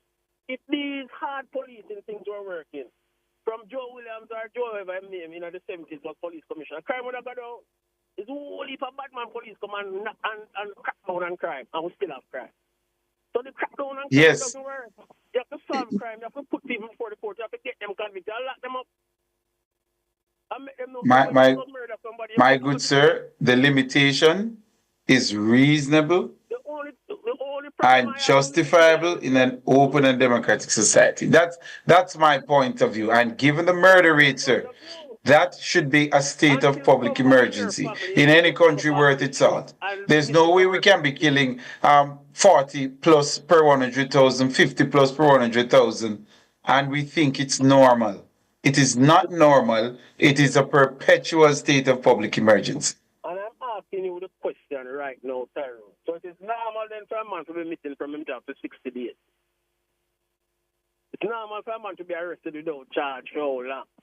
One day he's going to get to see his family when them lock you up at the police station, you don't see your family, they can send in a little. No, it's a public emergency. That's what it is. It's a state of public emergency. We are in a state of emergency because we are killing people at an alarming rate in Jamaica. That view is Tyrone until some family member of yours is the victim of the state, and there's no recourse for that person. No, you see, so that's the other thing you can't come to an argument with, assumptions that you have no way to prove. How do you know I don't have family members who have been wrongfully arrested? Of course I have. If you had experience, Absolutely, and I'm telling you that you're incorrect. And interestingly, I had thought about weaving this into my arguments this morning. That I'm well aware that individuals can be arrested. I had an uncle who I'm probably more likely to hurt somebody than he is, and one day police just took him up. There was no state of public emergency, and just basically said, they're looking for somebody who shot somebody, and and they just went to his house and took him out, and that was it. I don't know they had any evidence or anything like that. I'm talking about many, many years ago when I was a teenager, because the police have come a long way. I have to give them credit for that. Right? So and my mom, which is his sister, had to, and my aunt had to put money together to get an attorney to get him released, and eventually they did, because he had absolutely nothing to do with that. Yeah, and I've seen where the police have said, it was a shootout, and it wasn't. I've seen all of that, my brother. And what I'm telling you is that the state of public emergency should not be equated with the failed badman policing tactics that of yesteryear. It's not the same thing. The police are saying to us, we need these additional powers to continue to degrade these criminal gangs. I don't know what it is, because that's exactly what it is. Exactly what it is. So you don't know what it is. Generally speaking, police do have manners, just generally speaking. Day to day. They don't use things like good afternoon and those things, just general. And then you give them the state of public emergency, and they become 10 times worse. So I agree with you that a lot of members of the force need to work on their soft skills, their people skills. I do agree with that. But I gather there is improvement in a lot of areas in the force, and we should continue to encourage them to improve. We have to leave it there though, Tevin. Hopefully another time you and I can thrash out this argument, all right? No problem. All right, man, you have a good one. That's all we have time for in today's episode of Cliff Hughes Online. I want to thank our super producers, Michelle McCrae Smith, Nora Gay Banton, who also hosted the opening hour, the consumer hour. I want to thank our technical operator, Mr. Kevin Williams, the pilot, the man behind the controls. Appreciate it. To all the members of the news and production team, thank you so very much. This has been Cliff Hughes Online. Yes, up next, at the top of the hour, it will be the entertainment block, all the way down to 5, when you'll hear the major news, the flagship program Nationwide at 5. But before then, pause for a refreshing drink from the scriptures with the Reverend Lloyd Gale with the Oasis. I'm Tyrone Reid saying, have a great weekend, everyone. Good afternoon. You've just heard Cliff Hughes Online with Tyrone Reid on Nationwide 90 FM. Like a rock.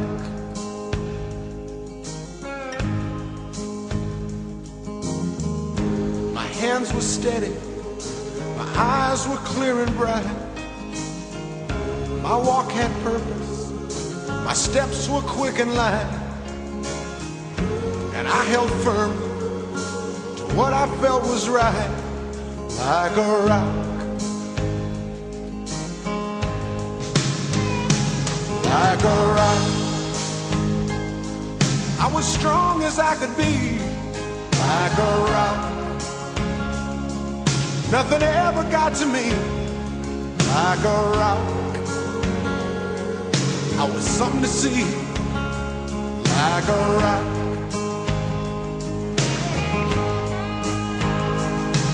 And I stood arrow straight, unencumbered by the weight of all these hustlers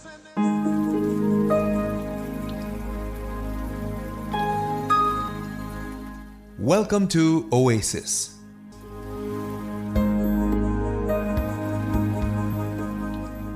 Hi, I'm Loy Gale. Thanks for joining me.